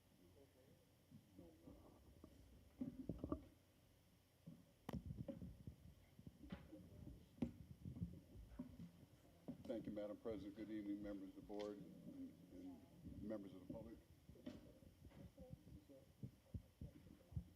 Okay. I've just been informed I got to put it next to my mouth. Okay. Good evening, members of the board and ladies and gentlemen. A couple of things I'd like to recognize. The administrators have come together and begun to work as a team with a great deal of efficiency, and I want to extend my appreciation and thanks to them. And I've noted that there have been several comments about timing of things that should have happened. I just want to remind you that earlier this year, you didn't even know whether or not you had a budget. You didn't have state aid. You didn't have your audit report completed. So therefore, the team is coming forward very quickly in addition to their other duties and responsibilities. because it does not make sense to appoint an interim to perform some of these duties and they not be familiar with the district. So we're getting 120% out of each of these administrators that come before you, and I appreciate that effort and the willingness to work on behalf of the district. The second part of it is some people have really extended and gone beyond. For example, I'm gonna butcher your name, Roxanne, but Ms. Kosowski, I want to recognize her for looking at a way that we can have a web presence, who on her own went out and researched a company that school districts use, etc. So for a minimum amount of money, we will now have someone that will host our web page, and we will have control of the content, but most importantly, that host will give us a broader coverage.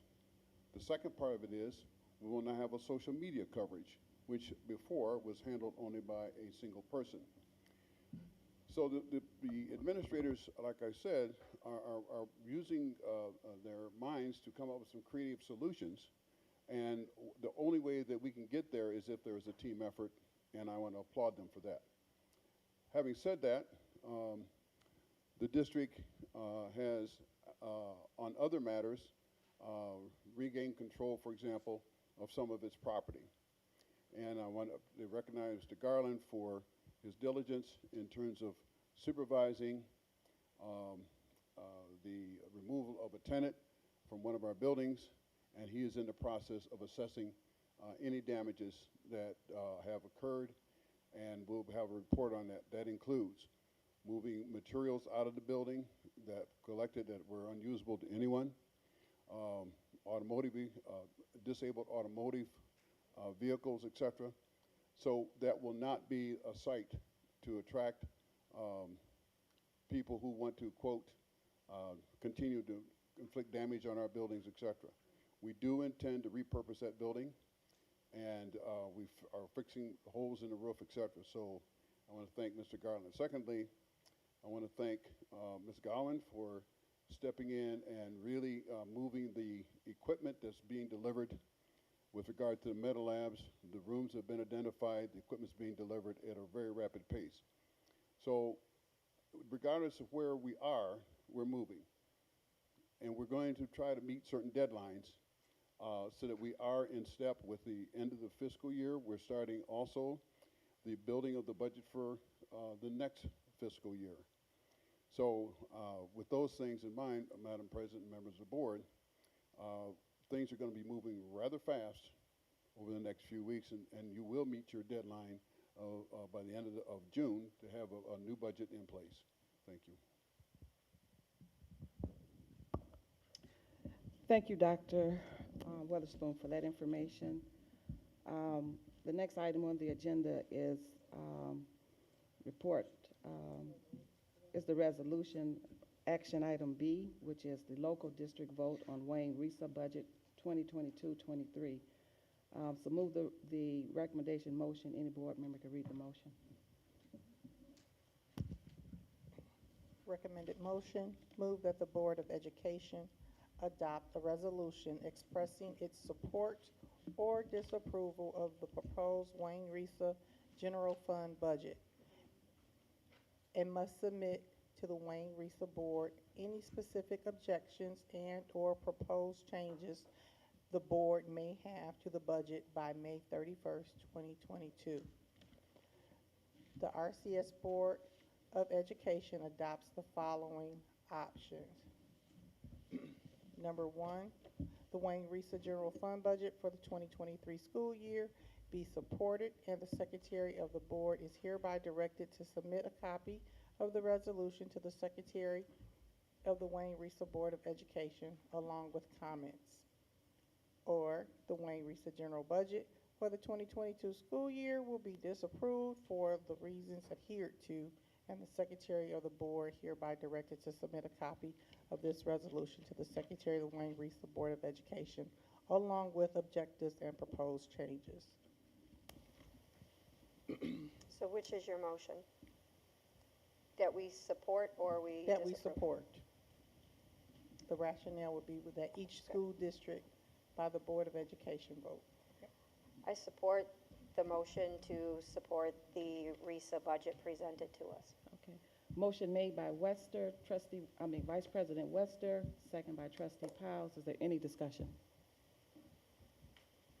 If there's no discussion, Madam Secretary, roll call vote for support of the motion for the Wayne RISA General Fund budget for 22-23.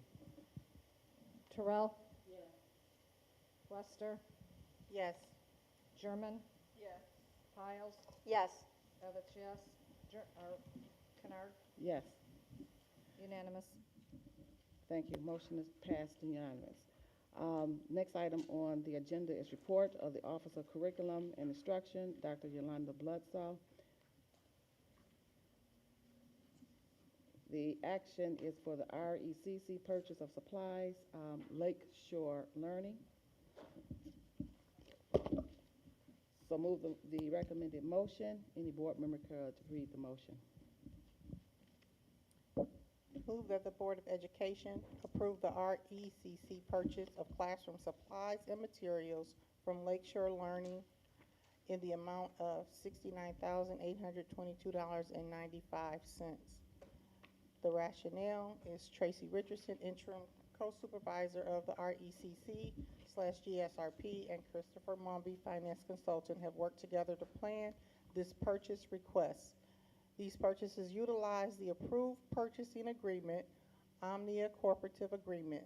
The following requisitions are included in this proposed purchase for the total amount of $69,822.95. The vendors offers ease in ordering, quick response time, and deliveries of all materials to the facility. These items, along with securing the most competitive pricing, are reasons for selecting this vendor for various manipulatives, consumables, furniture, and technology. Budget implications: Child Care Stabilization Grant from the state of Michigan. Funds must be spent on or before May 19th, 22, or we will not be eligible for additional Child Care Stabilization Grant this spring. Is there a second?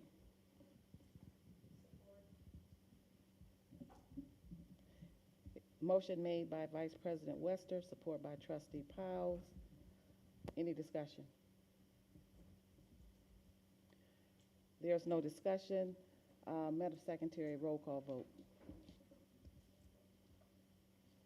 Terrell? Yes. German? Yes. Evans, yes. Piles? Yes. Kennard? Yes. Wester? Yes. Unanimous. Motion carried. The next item on the agenda is action item B, which is the RECC purchase of supplies, discount school supply. So move the recommended motion. Any board member could read the motion. Move that the Board of Education approve the RECC purchase of classroom supplies and materials from discount school supplies in the amount of $30,628.11. We have the rationale and the recs in our packet, and again, this is coming from the Child Care Stabilization Grant, and if we do not use it by May 19th, we lose it. There's no general fund impact.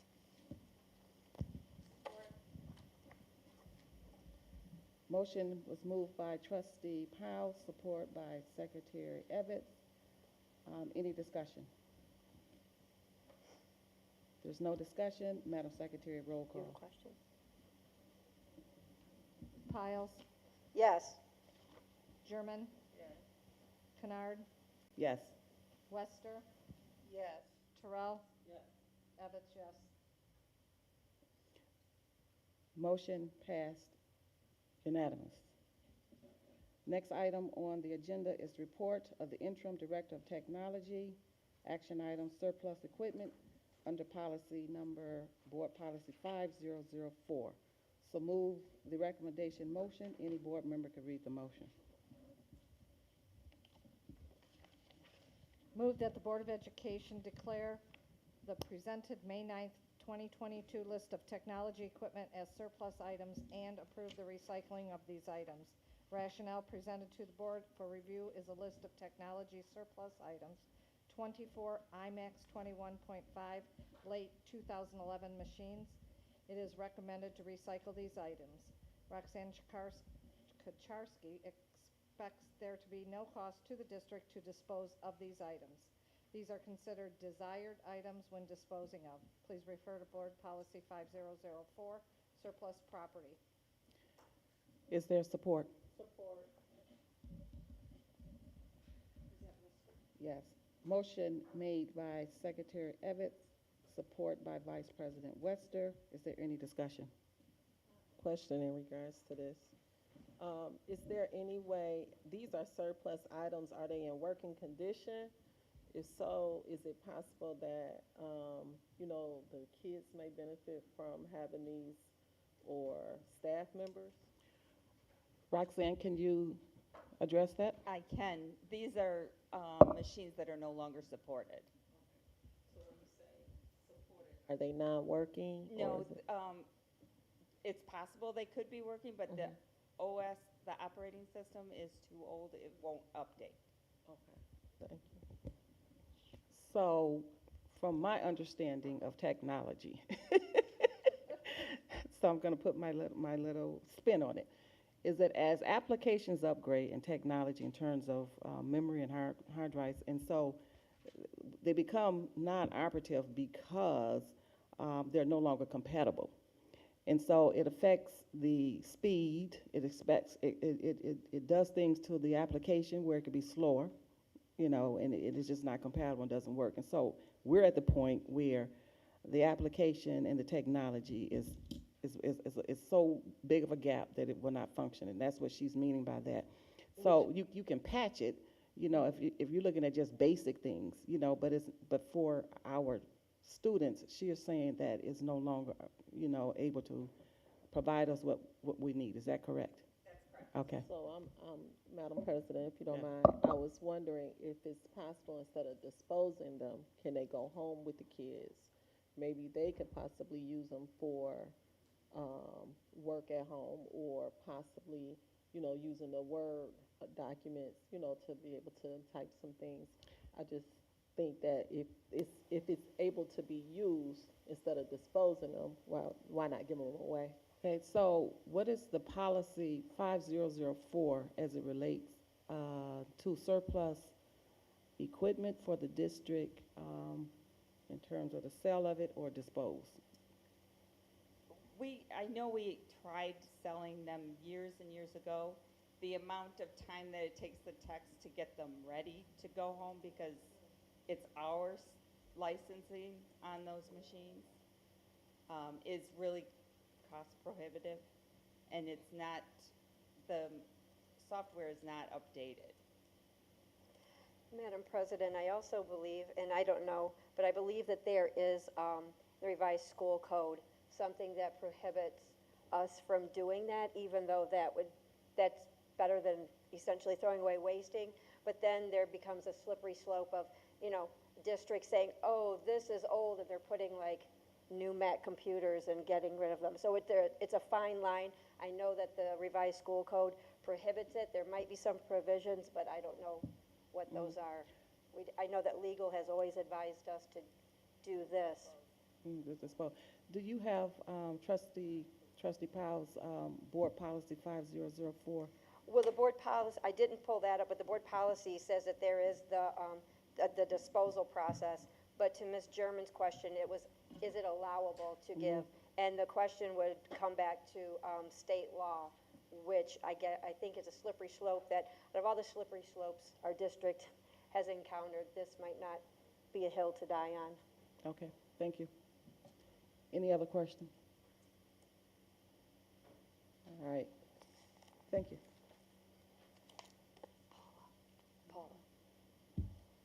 Okay, so 5004, before you go, here's the policy. Equipment, supplies, and other personal property. The superintendent may periodically review school district equipment, supplies, and other school district personal property and recommend to the board those that cannot be utilized effectively or economically by the school district. Board approval is required for both the process to be followed and the alternate scale or other disposition. The superintendent will be account to the board for such sale of disposition in writing, including the item disposed of and the price or any consideration received by the school district. So this is just the overall general policy, but as it relates to what you are asking, I would have to say we need to stay in compliance with state laws and practices on disposing of surplus equipment. Okay? It's unfortunate. It's a good idea. Yeah. All right, thank you. So, motion was, we already did the motion so it passed unanimous. No, we didn't vote. So the motion was made by Secretary Evans, supported by Vice President Wester. Madam Secretary, roll call vote. German? Piles? Yes. Kennard? Yes. Evans, yes. Terrell? Yes. Wester? Yes. Unanimous? You're welcome. The next item on the agenda is report of the Manager of Operations, Facilities and Maintenance, Mr. Garland. Action item A is surplus property, school buses. So move the recommended motion. Any board member could read the motion.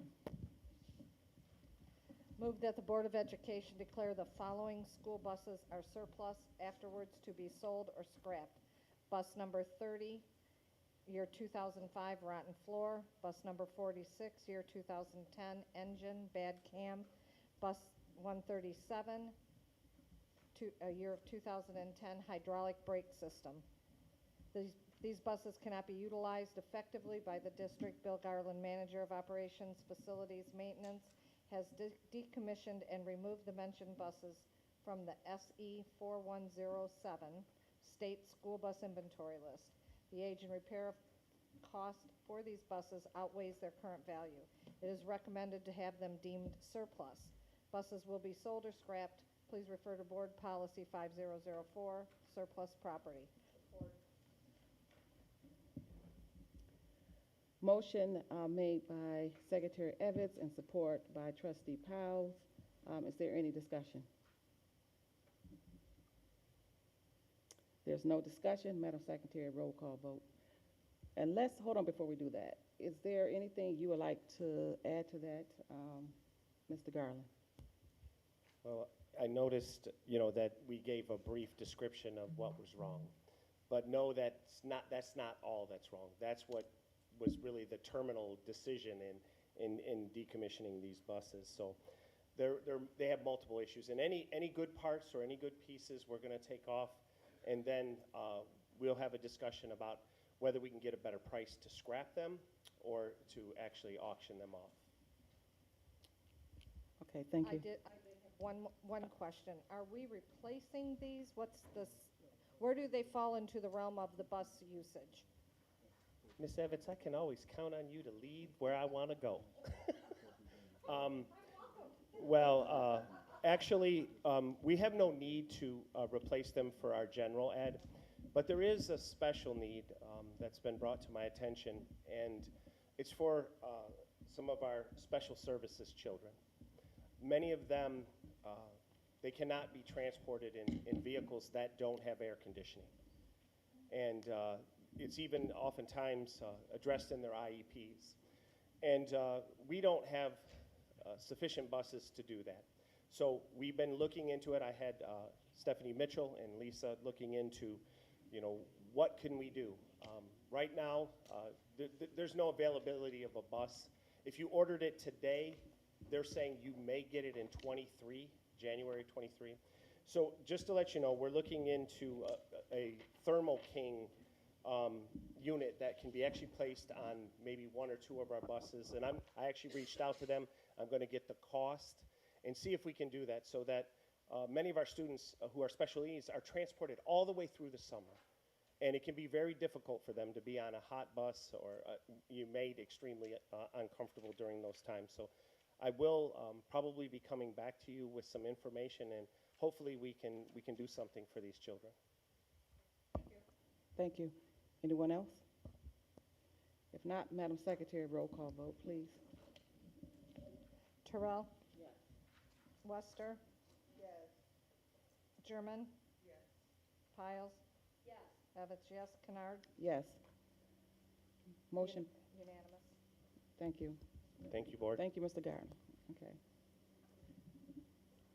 Next item on the agenda is report of board subcommittees. Is there anyone who have any information they want to share? I have one. Okay, yes, Secretary Evatt. As far as a committee, I reached out to Brad Banasic of MASB for attorney information on a comment that has been made that we are breaking the OMA by not reading the name of an individual who sent an email. Per Mr. Brad Banasic of the attorney for MASB, it is the sole discretion of the person reading the email to either state the name or not. So as information, the OMA was not violated. Thank you. Thank you, Secretary Evans, for that clarification. Is there anyone else who has any board subcommittee? Okay, the next item on the report is report from the board president. And so I have several miscellaneous. I just want to bring to the board's attention that according to MASB, we are required to do a superintendent evaluation. It's due by July 30th. But the evaluation, the last evaluation that we did was in 5/2021. And because we do not have a, for say, superintendent, we have an interim superintendent, the procedure and process, we were in this situation a while back where we had to submit the evaluation from the last one that was submitted from the district. And so we will be doing that. My goal is, I don't like doing things at the last minute, but we're gonna, and we usually work with human resources to make sure that document, that information is sent to them in a timely fashion, that we're not running around scuffling at the last minute trying to recover that. So I will be interacting with interim superintendent and the human resources to make sure we get that done. And when that's done, I will send correspondence out to each one of you to let you know when it was sent on, so that we're not behind the 8 ball and making sure that they get it in a timely fashion. So that's number one. And it will be most definitely done before July. I'm hoping to get this done. I know you have a lot on your plate, Mr. Scott, but we're hoping to get it done in the month of June. Okay, but we'll talk about that. The next thing is our attorney, Eric, what is his name? Delaporte. He wanted to come to the board with and bring us up to speed on legal communications. And so he has a very big case load this week, and he wanted to come today at 9 o'clock. And I'm like, I don't think that would have set too good with the board members and such being short notice. So I'm thinking in terms of, I did send him correspondence back and saying that it's important that we hear what he has to say, because of some things that have transpired that the board needs to be aware of.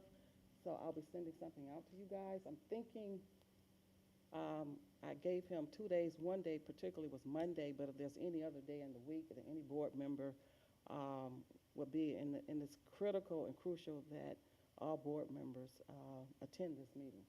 Okay, so we need to come together with a date. I'll give you 2, but one for sure is Monday.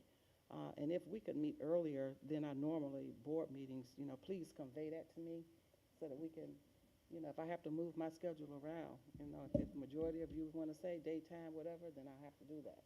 Okay, and if that's what he's working with, so it's open, but I want you to know that we have to, in the next couple of weeks, even if it's not next week, probably at the next board meeting, have a closed session.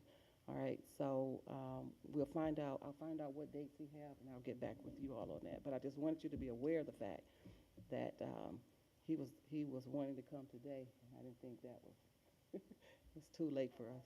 Okay, 9 o'clock was kind of late. Okay. Mr. Scott, the physician posting, is there any, can you give us information pertaining to where you are with that? I know there's been great conversations related to that. If you want to share with the board briefly. And this is as a FYI board members, okay? Okay, repeat one more time. Which one did you say? The physician? Physician, yeah, physician position. The physician's position? Physician.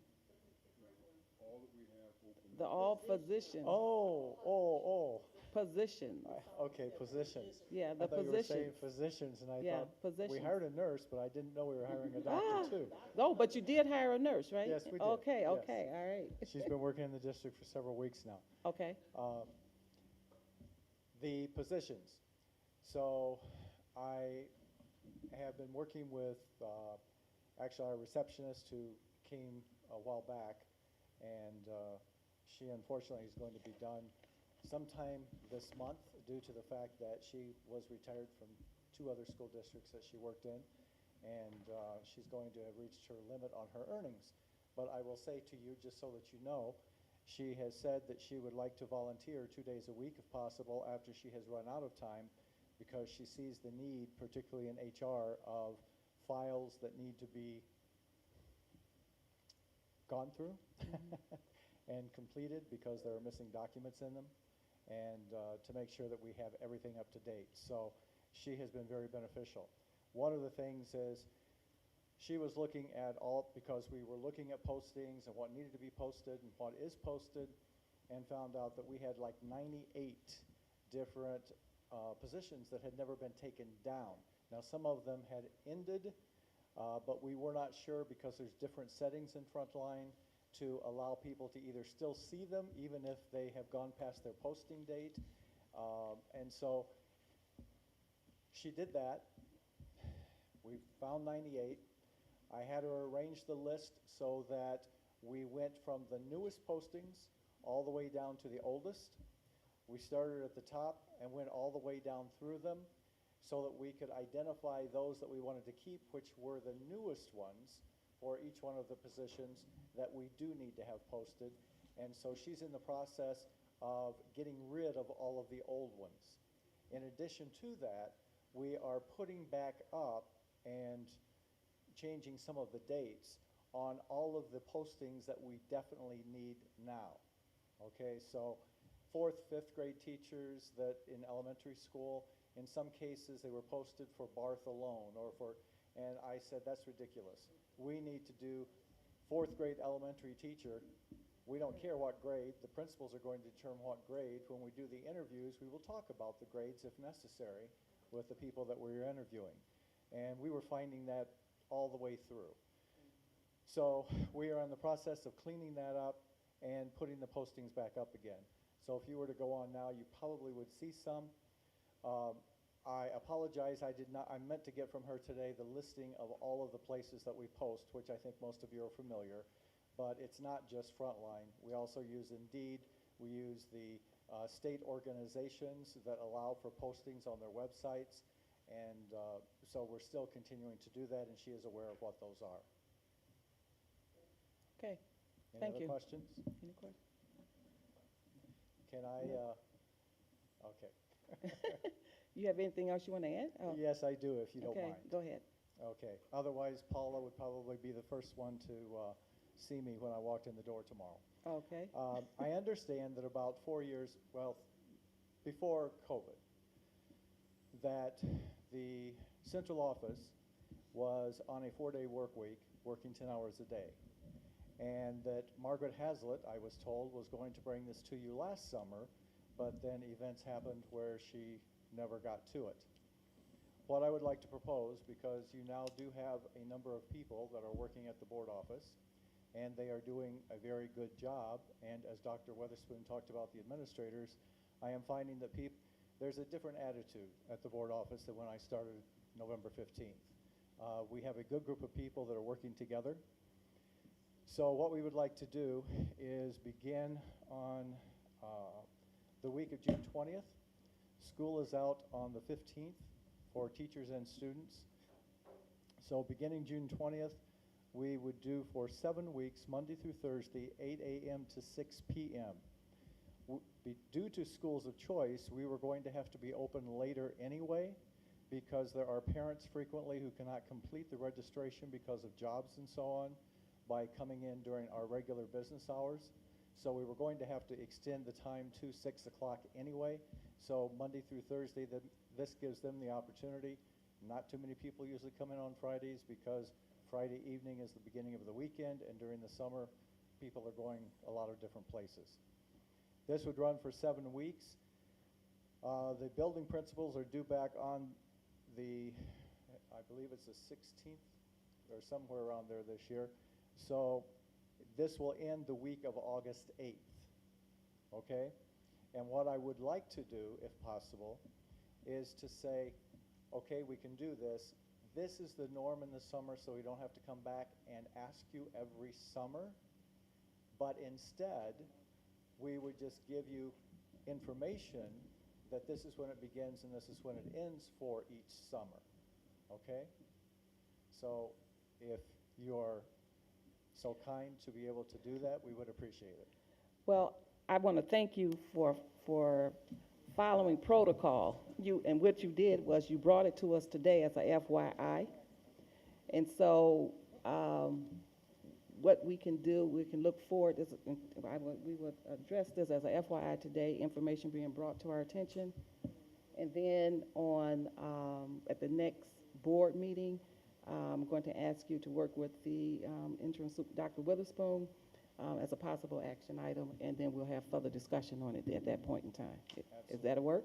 That will work. Okay, thank you. Madam President, And I'm sorry, but just to come off of that, those summer hours are our district norm, and within the superintendent's ability to set. Those have always been our hours. The only problem the board has had is when parents have said they've been coming in at 4:30 or 5 and no one's there. That's the only time it gets to us. But we've never had to vote on that. The superintendent has always just made that a 4-day week. Yeah, and I understand that, but I think because of the additional request, he's asking for us to make it a practice so that they do not have to come back to the board every year. Right, that's what I'm saying, that is our practice, and So, we don't we vote want to on make this. it official. Right. But thank you. Yeah, because if we vote, my concern is if we vote on it, then there's a belief that that is within the board's lane, which it's not. That was my point. Okay. That makes sense. I apologize. No, don't. I mean, I appreciate you bringing it, but that's just a point as our board tries to head for the consistency and determining what we vote on and what we don't. All of our superintendents have done that through the summer. We've never Okay, voted on that. So that was just a thank you for the point of information. It say duly noted. Duly noted, and thank you very much. My next question for you has to do with Mbssa Audit. What is this? MESS? Oh, yes. The Mbssa Audit. Yes. Do you have any information pertaining to that? Yes, I can Okay. fill you in on what that is. We found out that Mbssa actually does a free audit to make sure that all family members that are getting medical insurance are actually supposed to be getting medical insurance, okay? We are working with Mbssa on trying to clean up our files due to the fact that we have found some billings that should not be happening. And so as we go through and audit all of those and monthly charges, I see some questioning looks, so if you if you want a further explanation, I can give it to you. Sometimes people tell me I'm long-winded, so I don't go there unless you want me to. This is a question was sort of like a FYI, and you can go into more detail probably at the next meeting where you could probably be more prepared. Okay. How about that? That would be fine. Okay, all right, thank you. I guess a question that I would like to ask you is, do you plan on voting as to whether we do the audit or not? Therefore, it is... No. Oh, okay. Okay, we just wanted an update, that's all. Okay, because Okay. we would like to get started on it. Okay. And we've actually obtained the paperwork that we need to fill out for Mesa, and they have indicated this is completely free to us. There's no charge for it. Is there a deadline? There is no deadline. It's just we personally had tried to make a deadline for ourselves. Okay. So that it doesn't drag on. All right. Okay. And we really wanted to have everything done by the end of June. All right. Okay? Very good. Thank you. Sure. That's all I have for you. Thank you. All right. All right. So I have another thing to let the board, to inform the board on, is that the district received a grant. Mr. Henry applied for this prior to his departure, which is the School Safety and Compliance. And what that is, we do have a deadline for making sure that we approve those documents, which is May 11th. But the total grant is for $55,116. The grant starts May 1 and runs to July 1 of 2023. So I just want the board to know that we did receive that grant from on the Competitive School Safety Grant Program. And so we want to thank Mr. Henry, who's no longer here, but all those who, I see the finance director, Sarah Kahn, was involved in the process, and the point of contact is Dr. Donald Witherspoon. So thank you very much. All right. All right, and one last item on my list is the CTE program. CTE, there's been a lot of questions and controversy about our CTE program, and over the last, this current year, we were at and I thought we need to address and probably clear up some myths, and that is, we were at the city council meeting on last Monday, where one of the council members were making a recommendation or proposal or plea to the Board of Education for us not to dissolve our CTE program. One in particular was cosmetology, and then I'm hearing other things about the district don't have a CTE program, and that is absolutely not true. We do have a CTE program. We have had instructional CTE courses where students have participated in these programs. It's just that the program has not been looked at and operated in the manner in which it should, and so it has raised a lot of issues and questions. One of the things a lot of people are not aware of with how CTE is funded. CTE is funded through federal, state, and federal dollars, okay? And so when those monies are, for this particular program is allocated, then it is the responsibility of the district and that particular program to make sure that we are drilling down on that money and utilizing that money and not returning money back to the state for unuse of the program. That is a big no-no. And so some of those fiduciary responsibilities we are going to, and we're having to look into, because we should not be giving money back for other districts to utilize when it was intended for our students. Okay, and so when the cosmetology piece was brought up, and I'm like, well, I haven't heard that. The board has not had any conversations pertaining to dissolving and getting rid of any programs. What we have had conversations with is looking into our CTE program to see where we are and what we should be doing, and to see for future developments what students are interested in and what's best for our district. One in particular, you have cosmetology. You just saw our students with culinary arts. I'm quite sure we have health. I believe health is one, and there's some others. And so we as a board, we need to, number one, and I'm going to ask our interim superintendent that there needs to be some dive down, in-depth conversations, and very soon, quick, in terms of identifying what programs we have, where we are, so that we can create a matrix to find out and to look at and have these conversations being brought to the board, so we know what we're looking at. And so when we hear these things, we can speak clearly and redirecting the myths that we are closing or don't have a CTE program.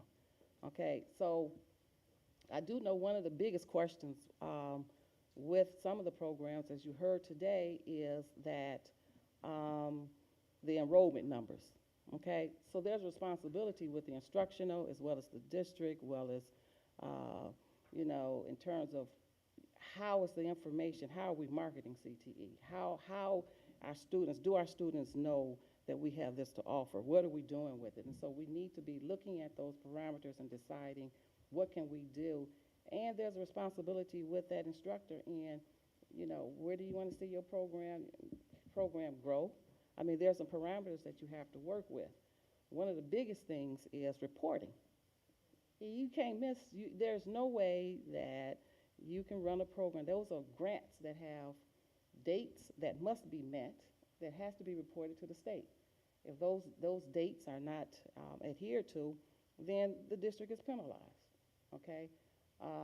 We have to look at a whole slew of operational practices to make sure that we are in compliance to what we should be doing. And so we have had conversations in the past where stakeholders are involved, administration is involved, instructional staff is involved. We even had board members who are part of the committee, okay? And so eventually I'm asking for the interim superintendent, curriculum, or whatever to start looking into what we have to do and where we are with our programs. It doesn't make sense, it's ludicrous. It's ludicrous to take programs that we have and give it back, or take money and have it to go back. It doesn't make any sense. It's not a service to our students. Our students deserve better. They need to know what these opportunities are outside of traditional, you know, K-12 and courses and delivering. We're going to be bringing in Meta. You got Meta, you got CTE, and back in my day, CTE is vocational. All of that is the same. It links together and matriculates from elementary, we're talking about Meta, okay, elementary, middle school, and high school. CTE is high school, okay? And it all stems around STEM, S-T-E-M, all of that. All right, so it was very disturbing to hear, you know, that people in the community are thinking that we were doing away with what we have. We need to build what we have. Now, with CTE, there's a window in terms of where you can identify what programs. And so the window is open now. So we need to be looking at, if we're going to add to what we have, what is it that will best benefit our district? Okay, what is it that our students would be interested in, and what our stakeholders input, what would that be? So we need to start having those conversations, and I'm asking and deploying that we start those conversations in terms of where we are first, how to strengthen what we have, and not miss the window if we're adding anything else to it. It doesn't mean that you can add 4 or 5, it may be just one, okay?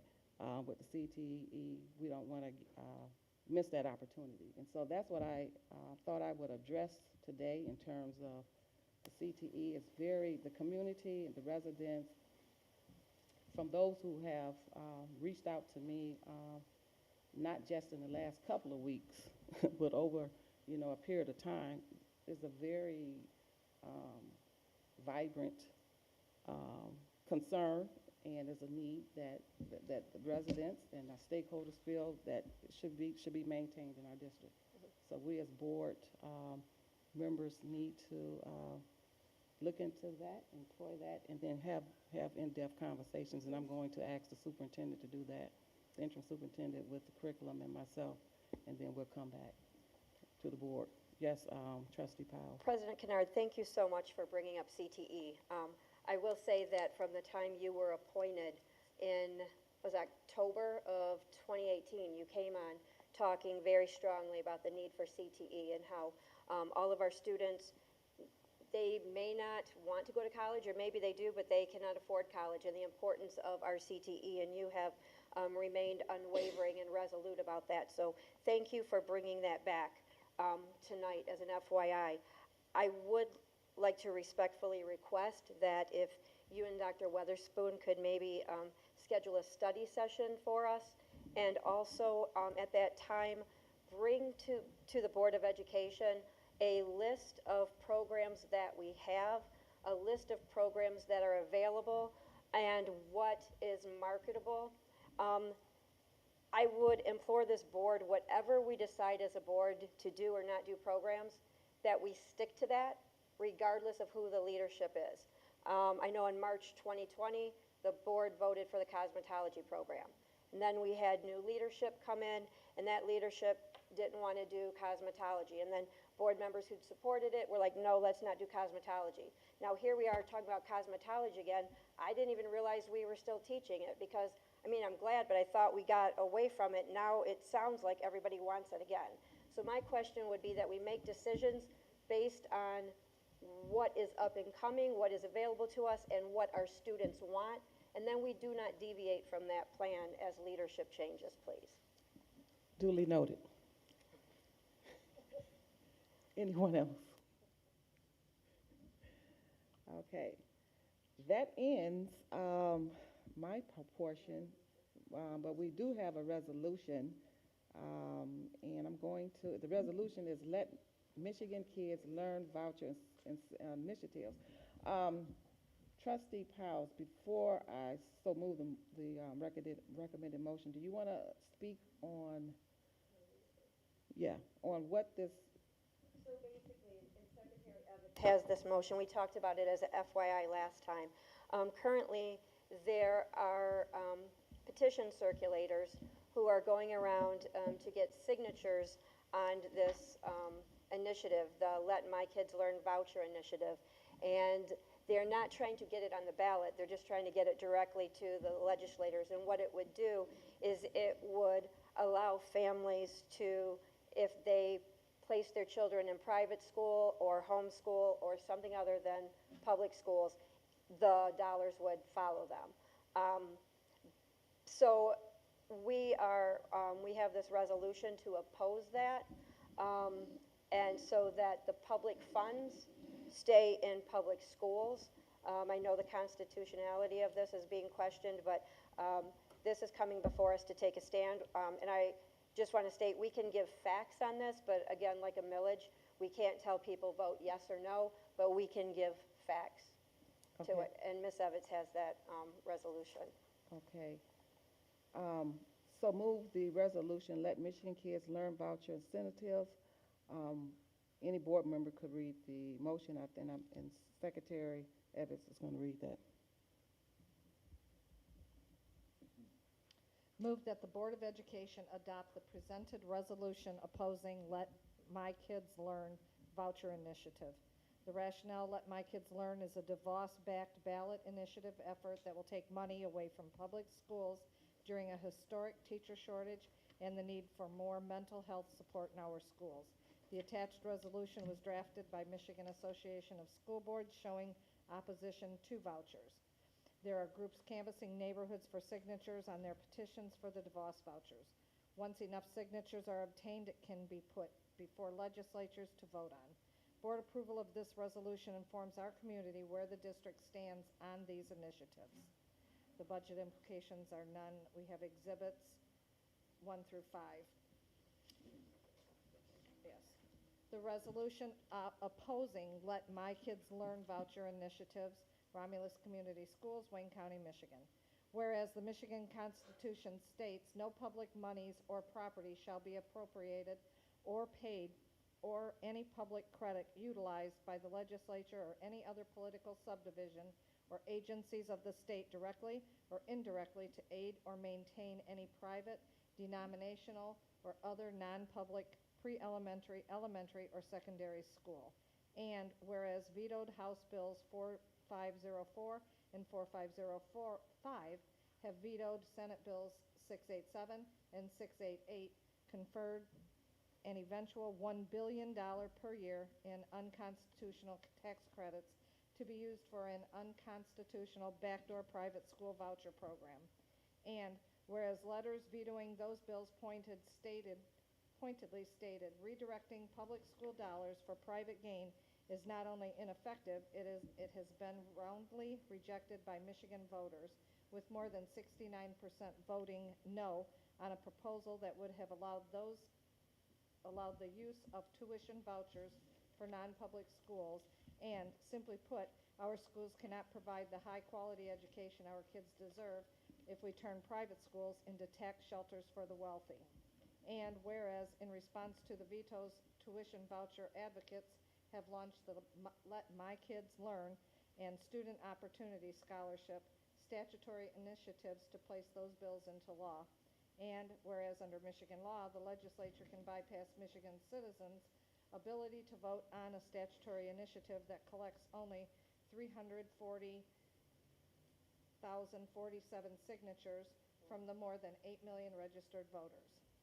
Now, therefore it be resolved as, 1, that the Romulus Community School Board of Education opposes the Let My Kids Learn and Student Opportunity Scholarship statutory initiatives being solicited by the organization called Let My Kids Learn, and urges community members to decline to sign the petitions for the initiatives. And 2, that the Romulus Community Schools Board of Education calls upon the legislature to reject the statutory initiatives in the event they are presented to the legislature. And 3, that the Romulus Community Schools Board of Education calls upon the legislature, in the event they do not reject the statutory initiatives, to refrain from voting on them to allow the citizens of Michigan to vote on the matter. And 4, that a copy of this resolution be sent to 1, all elected members of the Michigan House of Representatives and Michigan State Senate who represent the Romulus Community Schools School District. 2, the leadership of the Michigan House of Representatives and Michigan State. And 3, to the Michigan Association of School Boards. Resolved and adopted this 9th day of May. Motion made by Secretary Evans and support by Trustee Powell. Is there any discussion? There's no discussion. Madam Secretary, roll call vote. German? Piles? Terrell? Okay.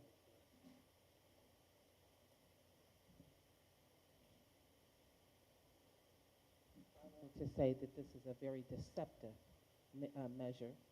When it's presented in a way that does not allow individuals to understand that it's taking away from public schools. It's very deceptive. And they're going to doors and doors, and even the title in it, I don't even know how they were able to get that approved. But it is a deceptive measure to take away from our public schools and our children. So I implore that everyone encourage and share with their neighbors what this is. We need our school dollars. And if they're allowed to do that with only a small portion of the population, it's just such a disservice to our public schools. So I just wanted to make sure I made that statement. Share it with your neighbors when they come knocking at your door. This is not what we need for our public schools. We need to build our public schools. We already are short on what is needed for our children, and this would take away for those who have wealth and are able to send their kids to private schools. So I just wanted to share that before we started voting. Thank you. Anyone else? All right, Madam Secretary, roll call vote, please. Okay, I'm going to start the vote over. Okay. German? Yes. Piles? Yes. Terrell? Yes. Wester? Yes. Evans, yes. Kennard? Yes. Unanimous vote? Motion passed unanimous. All right, next item on the agenda is communications from board members. Is there any board member who have anything they would like to say? I do. I'm sorry. I know I've said a lot tonight, but I do want to say this. This is important because, and Secretary Evans, thank you for addressing the OMA, because stuff is going through the community, and I know we get a lot of calls saying, you know, I heard this. Why are you doing this? No, it's not true. So I just want to talk about, first of all, administrators who presented and those who aren't here tonight. Our administrators are getting it done every single day in our buildings. So thank you to all of you, but I wanted to talk specifically about central office because it continues to be said that we have an interim staff at central office as if that's a bad thing. And what that does is it undermines the skill, competency, and experience that those people are bringing to us. So Roxanne Kucharski and Tikia Watkins, they are interim technology and special services, respectively. They each have over 20 years' experience in this district, in Romulus Community Schools District. And Roxanne has been working in IT, as Dr. Weatherspoon stated earlier. She stepped in, and when something needs to be done on the website, somebody has a problem with something, Roxanne fixes that immediately. And then on her own took the initiative to look at websites. So yes, Roxanne is interim technology director, but she is fantastic. And same with Tikia Watkins, she's interim special services. But as soon as she was in that position, she came to us and said, hey, here's something the district needs, and I need approval. We need it ASAP. We're out of compliance without it. So I don't want the message to be we have interim people as if that's a bad thing. We have strong people in those roles. Shelby Fryer, she comes to us from the Treasury Department. So most of our board members actually took a training in 2019 in Lansing from the Treasury Department, and Shelby was the one who provided that training. And we all came back talking about how informational and beneficial it was and looking for it the next year. That was Shelby, and now we have her here in-house. And of course, Dr. Weatherspoon comes to us. He's not here as an emergency manager. He's here because he has seen what happens in districts who wait too late and can't come back. And he is here because this Board of Education said, we don't want to go that route. So he is here to help us and lead us and save us. And together, our central office has identified monies that were being spent that shouldn't have, that are documentation that wasn't going on. So we are stronger now than we've been in a long time. And lastly, I want to acknowledge Dan Scott, who he is not an interim HR director. He is our HR director. And we have Dan until June 30th of 2023. At that time, Mr. Scott will have worked with us for 20 months. He comes to us as a former teacher, building principal, HR, assistant superintendent. We hit the jackpot with that man, and it costs us less to have him because he doesn't need the benefits than it cost us to have HR directors, who the last 3 were here for 7 months, 5 months, and 9 months. And we're getting 20 months of strong expertise and skill. So thank you for that. And I'm sorry, lastly, Dr. Bloodsaw. Dr. Bloodsaw is interim curriculum. She comes to us with central office experience, and this Board of Education has been requesting and had an action item back in November 8th, that we post that position. We're not trying to keep that interim. We want people to know where they're working and where they're going to be. So I just wanted to state that on the record, that we have an all-star team at central office. Don't be deceived by the word interim. It is not a negative thing. At this point in time, it is the strongest central office staff I've seen since I've sat on the board. Thank you, Trustee Powell.